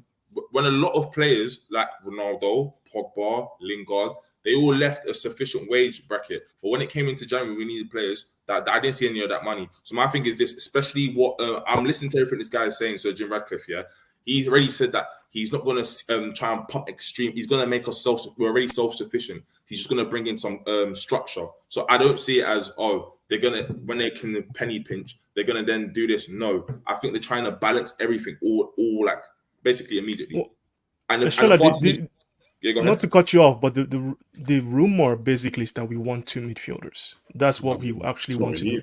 Especially we're going to get one regardless of if Casemiro stays or goes. And if Casemiro does go, we'll get another one. That's the plan. So hopefully you do get your wish and we do get 2 midfielders. Who the 2 midfielders will be, I don't know. But I think we're trying to ship off Casemiro to Saudi Arabia. So I don't think there should be any possibility of him staying at his club. He has to go. I'm not 100% After on what happened last season, he has to go. Like, you have to set precedent. I don't think that's fair. Nah, he should go. Leon, he should get out. He needs to dip. He needs to dip, Leon. If there's an offer that's substantial, especially because Ten Hag stayed. It's because I think because Ten Hag stayed as well. Don't forget, Casemiro and Ten Hag don't have the best relationship. Yeah, Leon, he's got to dip. He's got to go, bro. He's got to dip. The offer comes in, but I'm not shipping him off for peanuts. Do you know what it is? It's not that I hate it, yeah, but I understand he's had like a decorated career and stuff, yeah. My thing is this: that doesn't put the blinders on me. I saw what you done at my club. I'm not letting it go. Some of the stuff was inexcusable. Yeah, but are you looking at the system, or are you just going? He played rubbish at centre back. Like, how are you assessing this? It's one thing being played out of position, yeah, and it's okay, cool. I'll just relate it to work, yeah. It's like a manager telling you to, like, or senior director, yeah, and then maybe for the next month, someone's you got to take down to their position. Because that's not your position now, yeah, it doesn't mean to say you're going to down tools and do a half-assed job and make the company in a debt or in a loss. You're going to do the best as the same you did in your normal position. Yeah, I've seen Casemiro playing in a different position, being lackadaisical, just being like he doesn't even care. Even the way he's taking penalties and stuff, like it's Zamba. Like, bro, concentrate. I'm not here. No, real talk though. Like, Leon, let's keep it a buck. I hear the system thing, but his legs are just actually gone. They're gone. Gone. I don't 100% believe with the gone. They're not. He's not the player he was. I don't think when I bought him, I didn't have the expectation that he was that wrong. I didn't have that expectation because I knew that he would. I thought we bought him on the curve when it just went like that. That's when I thought we bought him. Do you know what I mean? Yeah, yeah. I just think that the league is not suited. This league at this point in his career, he needs to be in a place where he's not chasing the ball. He's not chasing the ball. You have to question the ambition for him at this point. To what does he want to achieve at Manchester United? Does he still have that hunger? Because I think he did decline a little bit. But I think what made it worse was that mentally he went. I think mentally he just checked out and he didn't try anymore. Brian, that's why he has to go, because players like that is dangerous in a slippery slope. I don't like players on high wages because it's no longer a thing about what you've done for the club. Sometimes it's dependent on how much you earn can decide if you stay or you go in it. It gives more of an incentive for players to do what they want when they're on high wages. My thing is, because his head went and you're on high wages, I don't want that mentality at my club. So I'll on top of that, don't forget that he's not like an Anthony. Anthony's head was like gone, and he was. Yeah, he's not like that. And he clocked at the club. That's fine, but Casemiro's meant to be one of the. I disagree. I'm trying to say, Anthony had some serious allegations over him and still does, yeah. And even though I just use him as a random player. Levels dropped. I just had a random player. I'm not saying like Anthony had. If we're competing for the league, I would keep Casemiro. I would like, okay, this is someone that can get us over the line. If you know, in important games. Okay, maybe so you're saying for a rebuild stage right now. But for a rebuild at Casemiro's age right now, the amount of wages we're paying him, I don't think he's gonna what's he gonna get up to become motivated to compete for fourth? Like, what's the point? I hear that. My thing is, Estrella, it's more of a narrative that you're saying, and obviously, like from the information you've seen from Casemiro, you've come to the conclusion that he's kind of semi-down in tools. I don't agree. Because for me, if I'm being honest with you, when you come to this club, you know football, and a manager is playing a poor system repeatedly without change, you lose belief in the system, and you also lose belief in the captain of the ship. So, e.g., the manager in this case. Okay. So, for example, there's only so much you can do as a player. Like, we all know that Casemiro would look better in a double pivot. I know for a million fact if you play that 20-30 game season, yeah. And we all know that Casemiro bailed us out in the first season. Okay, cool. People are going to say legs gone second season. I don't fully agree with that. That's your view. Fine, no problem. But I feel like it just depends how you're going to phase him and stuff. I don't think he's like unprofessional, doesn't want to play, and can't offer anything to this team. I don't think it's that. Do you know what I'm trying to say? But is he on high wages? If an offer comes in, like if Temmie's saying, if you get an offer and it's 40-50 million, you can get them wages off. You can reinvest that in three players. I just think he's being Fabinho'd, just like when Fabinho declined on the club. Facts. It just happens. Sometimes it just happens. Sometimes it's quick. Sometimes it's not always. Sometimes it's not always just a steady, slow. Sometimes it just you wake up one day and the player's legs are gone. Yeah, bro. Sometimes you just wake up and the player's legs are gone. I'm not saying. No. It was that bad. No, it was that bad, bro. Here's the thing. I mean, I don't know if you've been to Six Flags in Jersey. Like him, the car, it was like that, bro. It just went straight down. Do you not feel like though he's smart enough to adapt his game if the system was right? I feel like he's smart. The profile he is as a player, it's never gonna work. It could work maybe in the Premier League in a very like specific system. If he had maybe Modric and Kroos next to him, he could survive for a little bit longer. Like a good center to hold the ball and can't you? Like he could offer something. You're just staying the execution at that point. Like you're just like, we'll just hold him along until he eventually just gonna completely kaput. He's gonna die. There's certain players when their legs go, their overall game isn't good enough to sustain them. And with all due respect to Casemiro, he's one of those players. Like he's never been this technically elite player. He's never been this player that I don't want to. He obviously he used his head. He had nous, right? He had the dark arts. He had all that stuff. But Toni Kroos was the one kind of holding his hand in midfield for like 8 years, like 8-9 years. Let's be real. Not 8 years. Listen. Wait. Slow down. Relax. Calm down for a second. Lazy narrative. It's lazy narrative. It's not a lazy narrative, bro. Toni Kroos was the one who was the person dictating play from deep. Casemiro was the destroyer, right? He was the best at it. He was the best at what he did. No question. Yeah. He was the best at what he did. The best midfielder in the world in 5 years. He was never. He was never that. He was never that. Never ever that. Never that. He was never the best. Sergio Busquets was better. What are we talking about? Consistently throughout the last 5 years. What? What, top 3, top 5? Yeah, of course. No, top two. Like I'm just saying, he wasn't the best. He wasn't the best. There's a lot of like. I'm not going to say glazing, but there's a lot of like people forget just because of he's a decorated player. Like I've actually watched this guy. Like no one's saying he's not a good number 6. My thing is that what he's been at United is not what he's been beforehand. So I don't like. Everyone agrees with that. But you can't try and use previous performance to try and justify what I'm seeing now. Who's done that? No one's doing that. But like. What we've seen before he came to United and progressively since he's been here is a decline, right? But you're trying to give him life by saying, maybe it's the system. One person's over another. No. For me personally, in general, when I just see like stages of play, patterns of play when he's even trying to win the ball back, I don't want my 6 doing last ditch slide challenges all the time. But every time he does a tackle, my heart is in my hands because I think he's going to get a red card because he's just. I don't want that type of play anymore. I want players that are going to understand synergy with the whole team. Yeah, I get that. What you got to understand is, he probably understands his attributes, and you got to remember one of the biggest things that we've seen this season is most teams have attacked us with 3 versus 1 or 2 versus 1 in that midfield every single game. So he's probably thinking, and obviously I'm not saying it's the right decision to dive in every time. He's probably thinking when the ball breaks, there's a massive gap in midfield. I either make this challenge now, or I haven't got the quick enough legs to get back, or they're going to pass around me. So he's making a decision based. You know what I'm trying to say? Hey, I think that happened in the first season. I think in the second season, he started taking the piss and was diving back because he didn't want to run back.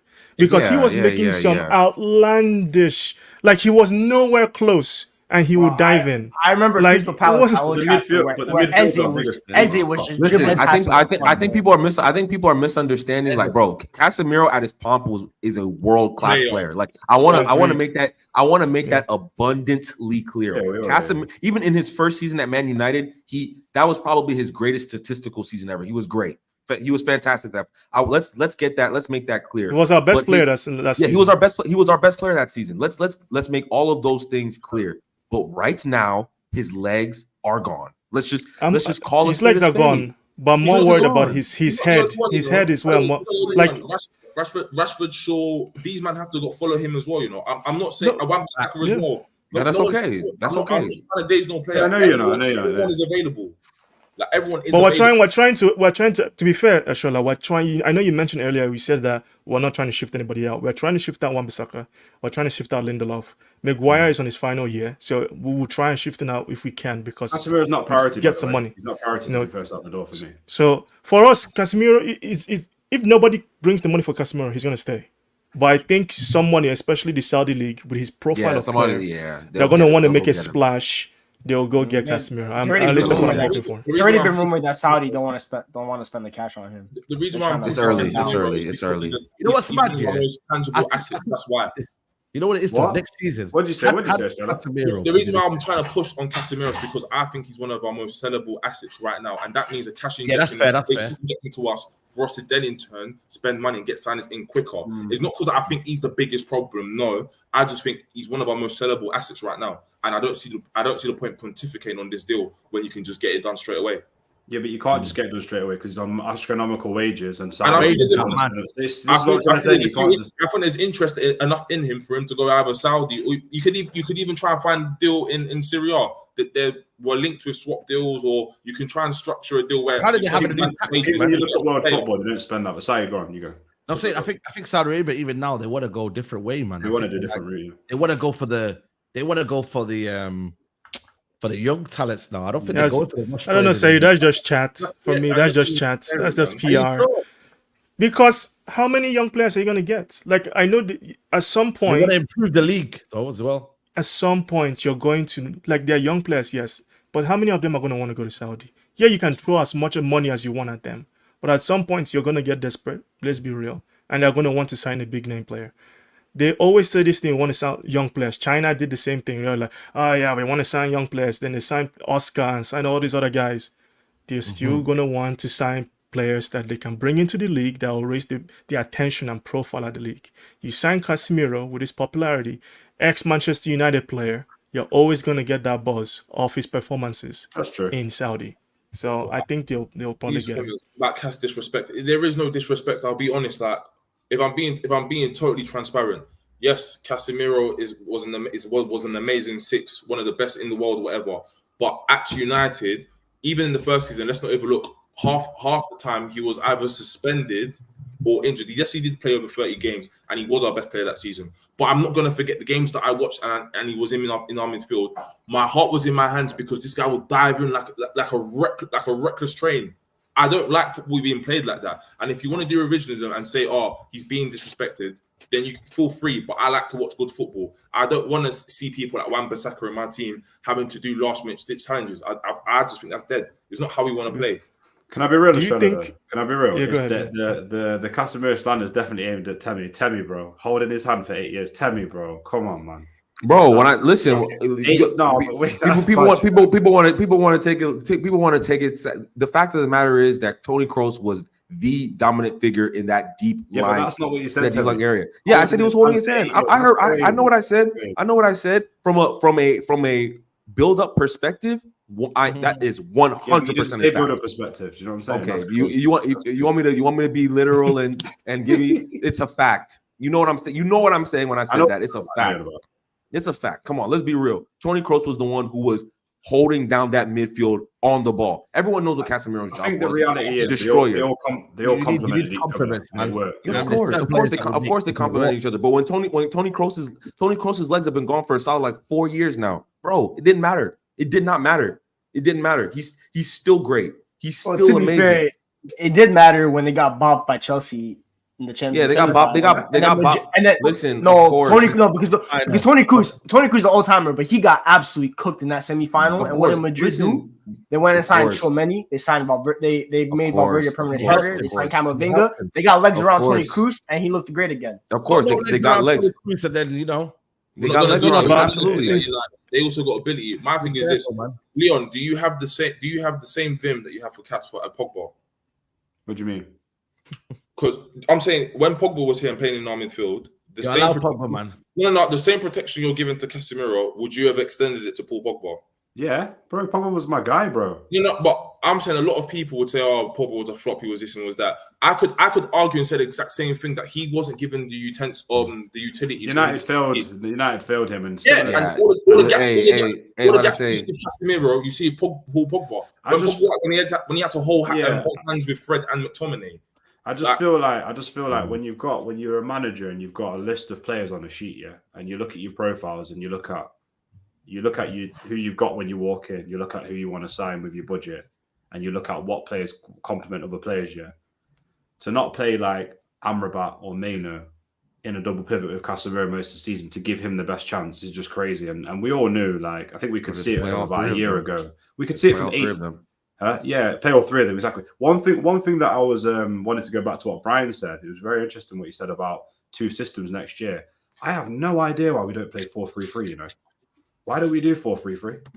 We do. Because we're always trying to muscle in a 10 and it doesn't work. But why not just play 4-3-3? We do. That's kind of what we don't did. play We do. 4-3-3, We like do. Kind of what we 4-2-3. did this season. No, It's not- we play. We at the start of the season we're playing 4-3-3. But the problem, and people are not going to want to hear this because they love Bruno Fernandes.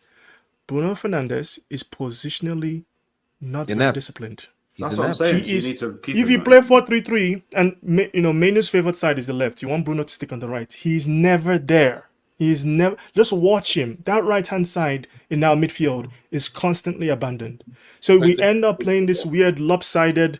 Bruno is like on the left side, Mainu's on the left side, Rashford is on the left side, Wan-Bissaka is on the right, and then our wingers all up by themselves, completely isolated. Sometimes Bruno might drift over if he doesn't get the ball and he gets frustrated.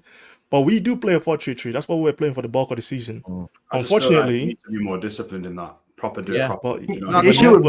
issue with Bruno in a 4-3 is because the ball always goes to the left, regardless of Bruno. Because Bruno playing right center mid, right? The ball's gonna go on the left because Rashford's over there, so they're gonna try to get him into the 1v1 positions. So Bruno gets pissed because the ball never goes on the right hand side, because whether it was Wan-Bissaka right back, no one really trusts Anthony on the right wing. So if United get better right winger, or if Ahmad starts, for example, in an ideal world, to be fair, Greeks, it shouldn't matter.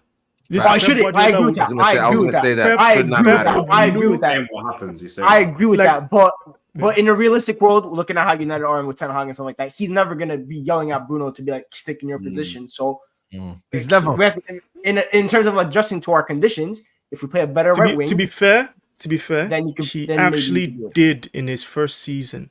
That's why Bruno constantly got shifted out to the right wing.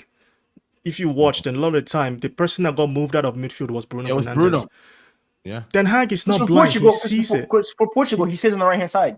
Yeah, Because he but plays right center mid for you know what the Portugal. big you know what the But big Martino tells him, issue you is? stay over there, and he does that. Yeah, but Brian, you know what the bigger Yeah. issue is, yeah? He shouldn't be playing every game. Because if you play imagine swapping Bruno and playing that free midfield with three guys that actually discipline it, it would look so different. 1000% Look agree. different. We're doing all of this math because of Bruno. I hope you understand that, right? All of this midfield math we're doing is because of Bruno. Like if we just benched him, we wouldn't be having this. Oh yeah, we can play Ugarte, Mainu, Casemiro. We can play Amrabat, Ugarte, Mainu. Like we could just do that, and we wouldn't have any. No one will be saying anything. I think it's But we still have forward, but then we still have the forward. Nah, issues. we'd have to. We can figure out the by the way, forward. man, We'll figure that out. You lot heard about Højlund, man. He's getting cost online, man, bro. Why is Why? it getting cost? Why? For what reason? Let me get Oh, this. Brian. Actually, Brian, I want to talk to you about this. This is getting rid of our wingers one by one. Who is in the team has experience winning league, Champions League? Who will lead us? Wait, Saeed, where was that experience last Wait, let season? him finish it. Shredder, relax. No, I want to see this Højlund thing because this agenda got against another one. Højlund is You getting got too another much. one. I think a lot of people are saying, and by the way, who the F is this team playing like Cruz or Modric role? We get good players, don't put them in a position to win and wonder what that's happens true. when they fall off every time. we are a shit team. That's facts. We always do this. Square pegs in round holes, man. That's what we do. Or the other thing we do is we buy one player to try and fit everything. We literally be like, right, we bought him now. Why would never should have signed Sold Casemiro. everything. But can I just ask, why was that comment relevant though? Like he was here last season and the season before. I'm tired of this notion about get a player that knows the club or whatever. No, I think what he's saying is he's saying that. No, he's saying that if you axe all of your experience out the team, you can do because you can go back to playing with youth. But I think some fans prefer it when it's like they get phased out bit by bit. Like Varane would have stayed, and you would have eased them out, and the new guys learn off the experience and the winners. And I don't really view Casemiro as some like. Anyone's learning off Casemiro, if I'm being honest. Casemiro is definitely a leader. For me personally, Casemiro probably should be captain. Him or Varane. Okay, Leon, where was he when Bruno was injured? Trust me, he's leader material. Where was he when the captaincy was up for debate and we was all thinking who's going to? No, you can't do that. The manager's got a favourite and wanted to. All I'm gonna say is Casemiro got the captaincy for Brazil for one round of internationals. He got booted out the squad the next. Casemiro hardly speaks English. He's not going to be our captain, bro. No, it's not even about the speaking English. You don't have to speak English to be the captain. You can pay for your performance. No, you don't. What United captain didn't know how to speak English, bro? No, Antonio Valencia did the same. You know what I mean? Antonio Valencia spoke English, bro. No, he did. No, Antonio Valencia did not speak anything. The dude, if he spoke English, he knew 5 words. No. He knew hello, goodbye. That's it. And I crossed the ball. Tell me, you're lucky you're not on this side of the pond because you're probably, you know what I'm saying? Quickly, last 5-10 minutes here. Holland's been struggling. You know what I mean? I think. You know, they were talking about it on the punditry. I think they were saying, like, you know, he's struggling a little bit. You know what I'm saying? Not score a goal. Movement's been poor. Do you know what I mean? I think the strikers need it so badly, man. He's played even at a 2 as well. Who is saying that? Who said that? I think I seen it online. There was something on Twitter today. There was something online saying that some Danish punditry was saying basically his movement needs to be better. You know, he's not getting in the final. I watched the game. And it's such an easy thing to pick on Højlund. Yeah, exactly. Where's the service? Like, it's same thing with Harry Kane today. Where's the service? Same thing with Sesko today. Did he get any service? Why is it that Højlund, for some reason, people watch a striker, he doesn't get a chance. He's the only one. He actually created his only shooting opportunity in that game against Serbia. So I don't get why people are like Højlund. I don't know if it's because he transferred for a big fee. I don't know what it is, but for whatever reason, people just get attracted to Højlund. He's not a bad striker. If anything, when they took him off, Denmark looked worse. Like I actually watched them; they looked worse when he went off the pitch. So I don't get it. I think it's an easy thing. I think people want him to be something that he's not. Maybe they see Højlund and expect him to be Haaland and to be this super prolific striker. But he's a young, good striker. Just give him service. If he's losing chances. I would understand, but he's not. Brian, I have a question because I don't. The Højlund thing is very frustrating to me because I see your tweets and you are one of his biggest defenders, right? And I do hear you when you say like he's a young striker, you know, like there is room for improvement. My issue, I think there's a quality deficiency. I just personally think there is a quality deficiency that I don't think can be resolved. You know what I'm saying? And I hear what you're saying, the service thing, I hear it, right? But I remember I've seen strikers who haven't had ridiculous amounts of service still make an impact on games. You know what I mean? Like he's not a back to goal striker, right? Oh, he's a channel runner, right? Mm-hmm. I hear all of those things. He's a channel runner, he relies on service, this and this. It was Denmark's top goal scorer in qualifiers. Let's remember that. I hear it. I hear it. But okay, what is this for me? What is his when I ask myself, like, what is Rasmus Højlund's ceiling? Can he be better than a prime Lukaku? I'm gonna just go out on a limb and say no. Yes. I'm gonna say no. Oh no. I'm gonna say no. By the way, that's not let me ask the question. That's not easy to do. By the way, Lukaku has over 100 Premier League goals. I know, but I'm asking. I'm just asking the question. Let me ask the question. Let me ask the question. I'm just asking. Let me ask the question. Louis Saha or Lukaku? Who do you pick? Louis Saha. Yeah. Okay. Yeah, Louis Saha. If you look at the amount of goals scored, Lukaku has more goals. No. Let me just say. Goals. Okay. But here's the thing. You said, what is his level? Okay. Yeah. Watkins or Lukaku? What is his ceiling? Lukaku. Lukaku. Watkins or Lukaku, absolutely. Lukaku So that's type. a thought of. So okay, A how lot of about people this? say Let's- Watkins. No, I'm would saying not- if you want to, absolutely if you want to profile Are you doing prime? Højlund, Prime. Right prime now. Lukaku, yes. Prime. Okay. Prime Yeah. Lukaku. If Prime it was Lukaku. now, saying, I look put okay. Watkins Here's over right, Lukaku when right now. Martial, okay, when Martial, comparison.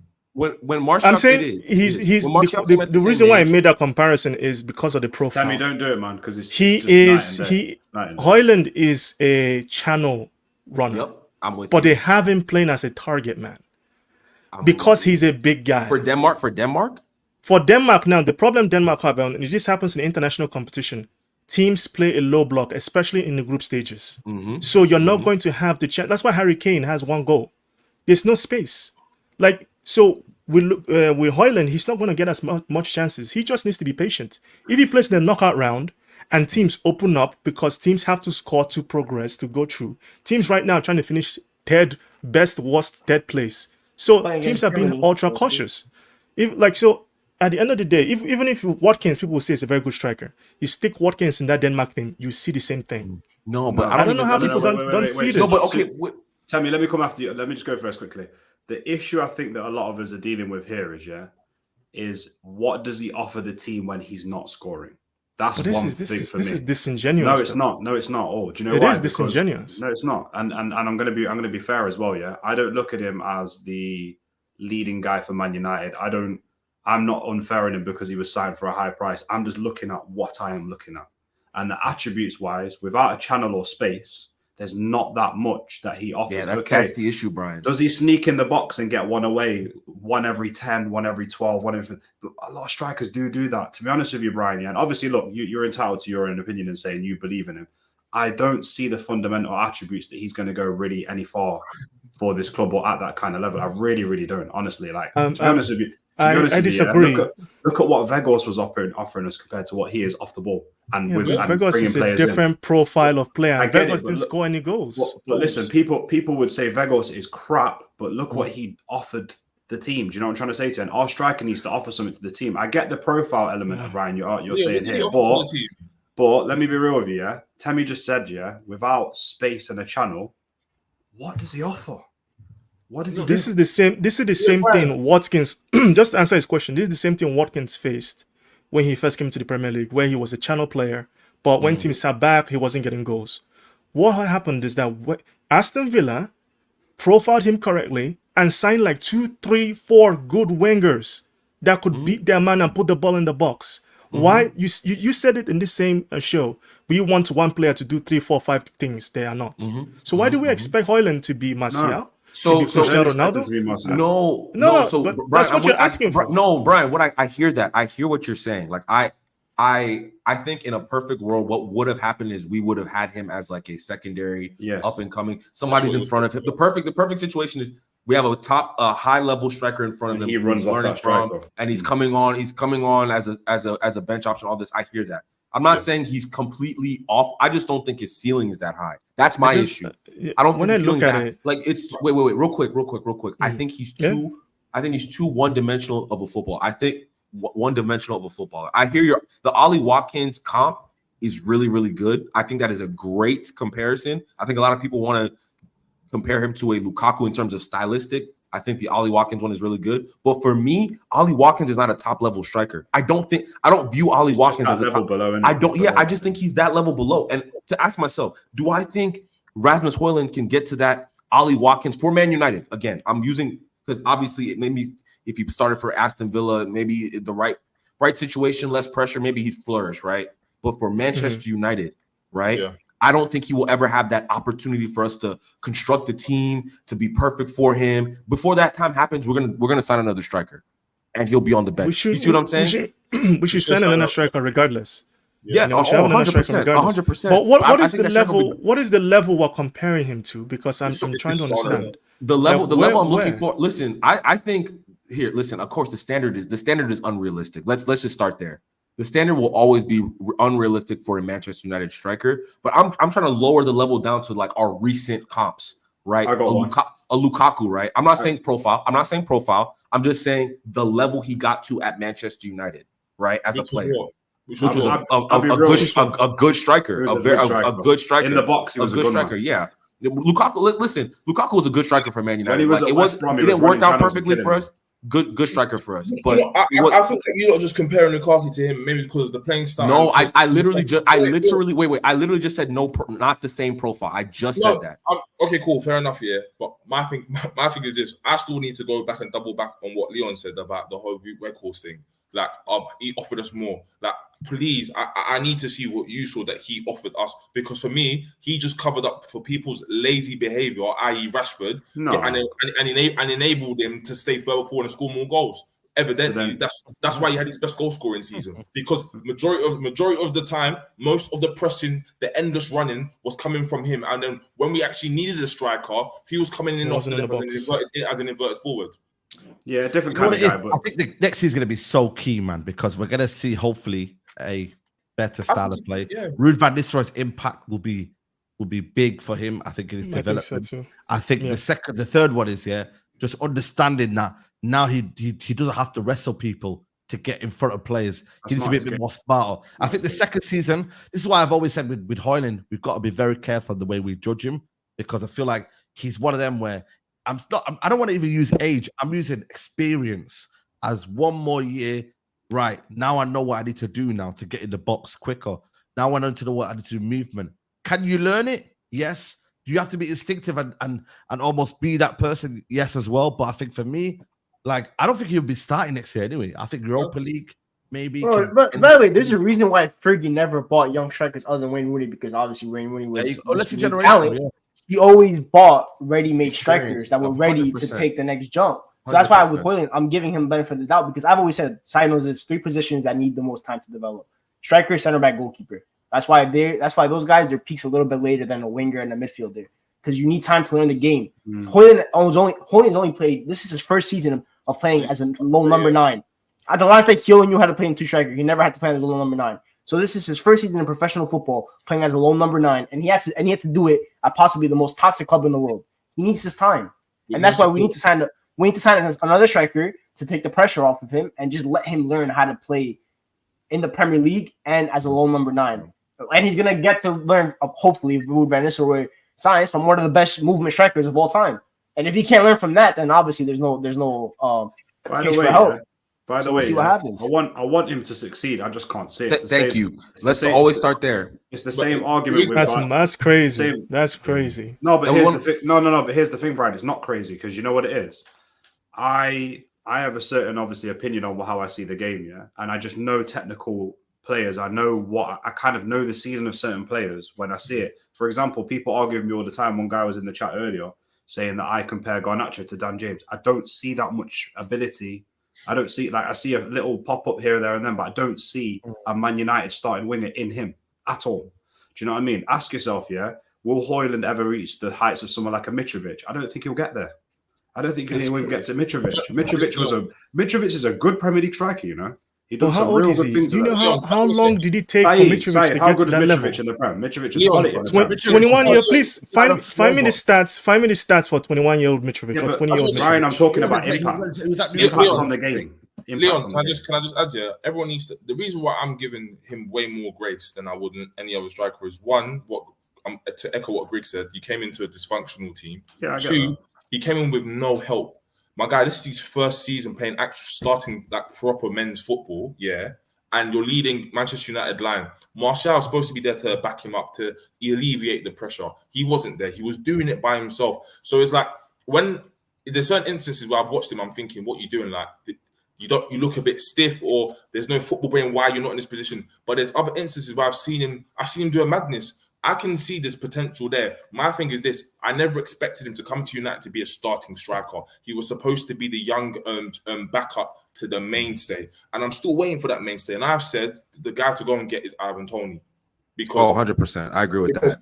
Well, that's just me personally, anyway. And I feel like Højlund could learn a lot from him. And if you're going to compare the Mitrovic thing, I think Mitrovic was such a good striker towards the end of his career, especially in the Premier League, because of that raw experience he got in the Championship.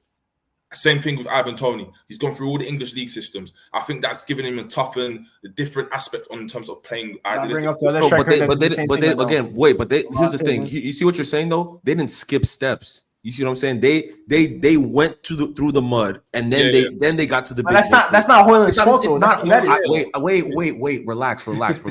Relax. I hear that. I know that's not Højlund's fault.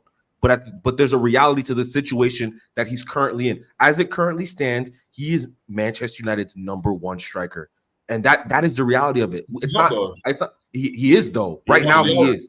Martial, you've just been injured. Martial's not here. So I just said as it stands, he is Man United. Yeah, he's Man United's #1 striker. And the reality is, when you are Man United's #1 striker, the pressure is on you. You have so to to Brian, to your point, I hear what you're saying on, like, I'm not saying he can't be Mitrovic. There's a world where he improves all this stuff, but I think he took the wrong step, right? I think he should have gone to maybe stayed at Atalanta, like a Dortmund or something. Go somewhere to learn your trade. Here's the thing. All the fans will be complaining, saying, "Why don't we get these young talents?" When in the season, not for strikers. By the way, obviously I've said my view on him, but I know the solution for me is very simple. Yeah, I've seen enough pace from this guy, and I've seen him run into space. Yeah, what I do with him is I bring him off the bench on the right wing, or the striker position with about 30 minutes to go. And I think in the right teams, I think he kills people on the wings sometimes. I really do, because one thing I do like about him is he can run the channel and he doesn't shoot like an idiot. We've got Anthony who's like trying to get it in top corner. He can actually drive a ball into the corner. Do you know what I mean? So for me personally, I don't know why the manager's not playing him in a 2 with another striker. Obviously, we didn't have one next season, but also bringing him on the wing when we've got space. I think that's going to get his confidence up. Because I want it to work, but I just don't see it. Bro, we have a coach, by the way, that didn't even want Højlund in the first place. He wanted Harry Kane. Yeah. The only reason he agreed to Højlund is Højlund works with his agency, SEG. Let's be real. So let's be real. That's the only reason why Ten Hag probably agreed to him. And we have a manager that likes target men. We saw with Ajax, Dolberg, what's his name, Aller. We saw with Weghorst. We all know what kind of striker he wants. Højlund's the complete opposite of that. And we're expecting him to thrive. The fact that he got 15 goals in this dysfunctional ass United is a miracle within itself. I think 95% of those goals weren't even assisted. No, they're all self-made goals. And again, I hear that. I listen. For me, I just think there's the goals. I've never been a big person of, if you score 20 goals, you're a good player. If you score 10 goals, you're a bad player. Like, that's never been me personally.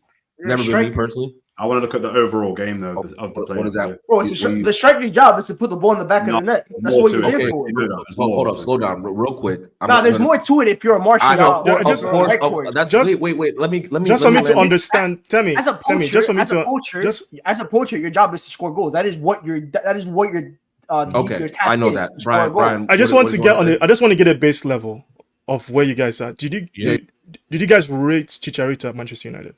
Yeah, I thought he was a good squad player. Yeah, he was a good squad player. But I was also a much younger, maybe less intelligent Man United fan. So my nostalgia way more to his game, in my opinion. My nostalgia kicks in with Chicharito. But why do you ask the question, Brian? So I can understand, because it seems like you guys want a certain kind of striker. No. Because if Chicharito was a bagsman, one of the best movers in the box, one of the best like nobody can argue this. He was a very good mover in the box. 100%. So you guys want a certain type of striker that offers more to the team. That's fine. I can agree with that. But when you come out and tell me a 20-year-old, a 21-year-old striker, he's never going to hit this level, it's kind of crazy to hear, because when I look at Europe, when you look at Europe and you look at the way strikers develop, I want to respond to this. There are very few that look very good at this age. Gyökeres right now, that is at Sporting, that is tearing things up, that is looking really good. Right? 26 years old. Okay? Yeah. So he put a lot of work into his game to get into this level where he looks this good. You look at Sesko, there are games where he looks missing. He has a fantastic shot on him, and his movement is decent, but you can tell he's still learning too. Yeah, so I don't. Sorry, I was just going to say, for me, we need to develop this player. Look, at Manchester United, we are not competing for the Premier League. Let's get that right. The place where we are right now makes sense for Højlund. People might not want to hear that, but we signed a young player. The only problem is that Manchester United are not a club that develops players that we've signed. At least players from the academy, we bring them up to a good level, but certain times we don't help them get past that level. So for me, we should do our job as a club. You've signed this 21-year-old, develop him, put the right profiles around him, and let him see where he can go. I think, wait, real quick, Leon. I think just quickly, because I was going to say no one's doubting that, and obviously I know, but you know what it is. You said obviously we need to develop him. We have to, because I think we're stuck with him. So that's what I'm trying to say to you. Me personally, I just don't see it. But tell me, go on, my bad, go on. I was gonna say I agree with everything you're saying, Brian. I genuinely do. I think where we just differ, and I know it's the young striker thing. I just look at some young strikers I've seen in the Premier League and compare their, like I'm talking about the up and coming guys, not the finished article. I'm just talking about some of, like I'm just thinking back to like again Solanke when he was coming from. Not the same profile of player. I want to emphasize this, but like just like talent.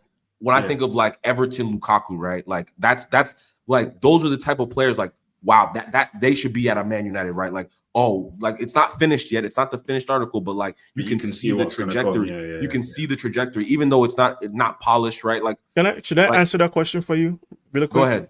Go ahead. So you said Everton's Lukaku, different type of football when he was coming through, absolutely, right? Yep. But what happened when he transferred to Manchester United? Even when he was at a higher peak, people started noticing so many flaws in his game. Some flaws. It was crazy. Some flaws. So but I don't think Prime Højlund because when Everton that player is what I'm trying to tell you. Flawed Lukaku. No one knows that. You don't have a crystal ball. No one knows that. But I'm just saying. But we're in the business of opinions and predicting in this world. You know what I mean? That's what we do. To be fair, for me personally, I find it. I'm very rarely come out and say a young player is never going to do something, because you really don't know what can happen with a player. There are players that come out and look really good and they flame off and they don't do anything in their career. Of course. There are players that peak at different times. But from what I can see from Højlund, he has a certain skill set. If used correctly, he will do very, very well. The problem we have at Manchester United, when you are playing as a striker at Manchester United, you don't have the space and you don't have the time. It doesn't help when you do not have wingers who attract players to them. So when you have Marcus Rashford who runs into pressure, who doesn't cross the ball, I'm with you. I'm saying even if we signed a good striker, they would look poor in this Manchester United team. That's how bad it is.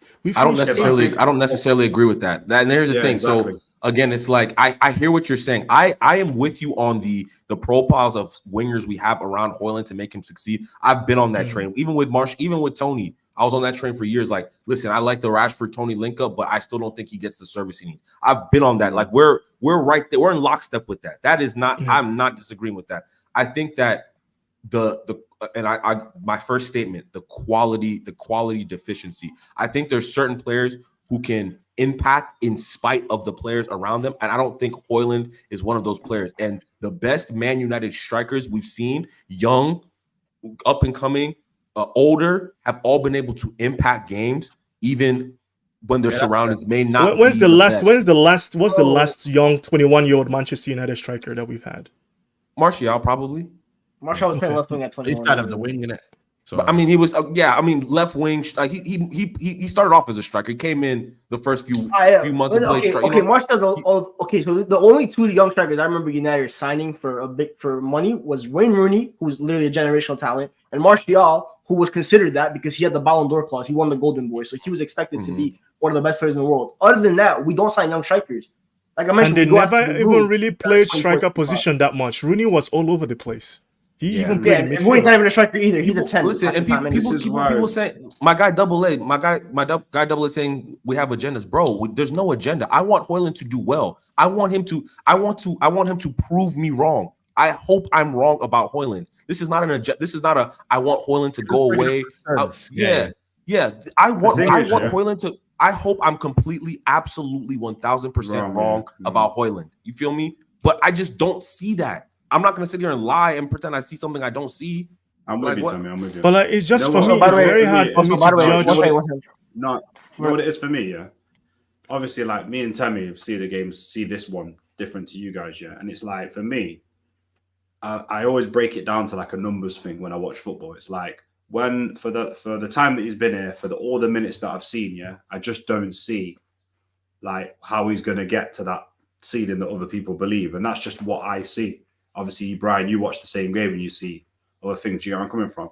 For me, I just feel like his best chance is to come off that wing, because at the end of the day, we have seen players over years who started as strikers. Like, for example, Lau, like, I know Nicholas Jackson's made a bit more of an impact at Chelsea and obviously stuff like that, but he, to me, looks like he could have played a lot of games. I think he did play a little bit on the wing this year. Do you know what I mean? And you feed them in that way. Do you know what I mean? But I don't know. I hope it works out, but guys, there's not enough attributes for me. Griggs, what do you want to say? I was going to say, someone mentioned number Greenwood in the comments about Greenwood at 18 getting excuses. United had Greenwood play right wing to help him understand the game better. Before Greenwood never had to play as a lone number 9 for United for more than of course, games, I believe. He didn't do that. We need to interchange, by the way. That's a big thing next season. We need to interchange. Yeah, that's a big one for us. 100%. Saeed, what do you reckon? Do you think what height do you think he'll get to? I think for me, one more year.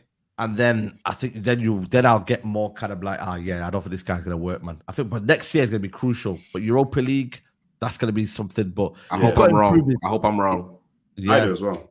Yeah, I think for me, he's just got to overall improve his movement, know-how of the game, and hopefully that will get better next year. But we'll see. Ruud van Nistelrooy is coming, so yeah, hopefully that will happen. You can't teach the quality that's in that RVD's boots, man. You can't teach that quality, bro. Sometimes you've got it, sometimes you haven't. Sometimes you don't. Yeah, it's true. But listen, people, we're gonna wrap it up here. Smash a like on the video on your way out. Big up to the community, man. Big up to Griggs. Big up to Elite Pundit. Big up to Temi. Big up to Leon. It's all about debates, people. I know people in the comments moving mad and that, but listen, it's all about, you know what I mean? It's all about debates, man. So big up to the community. Smash a like on the video on your way out, and yeah. Oh, by the way, it's not coming in, people. Remember that, it's not coming in. Definitely not. Definitely. What shirt is that, by the way? What shirt is that? Portugal? Fluminense or whatever it is. Fluminense. Okay. We're out.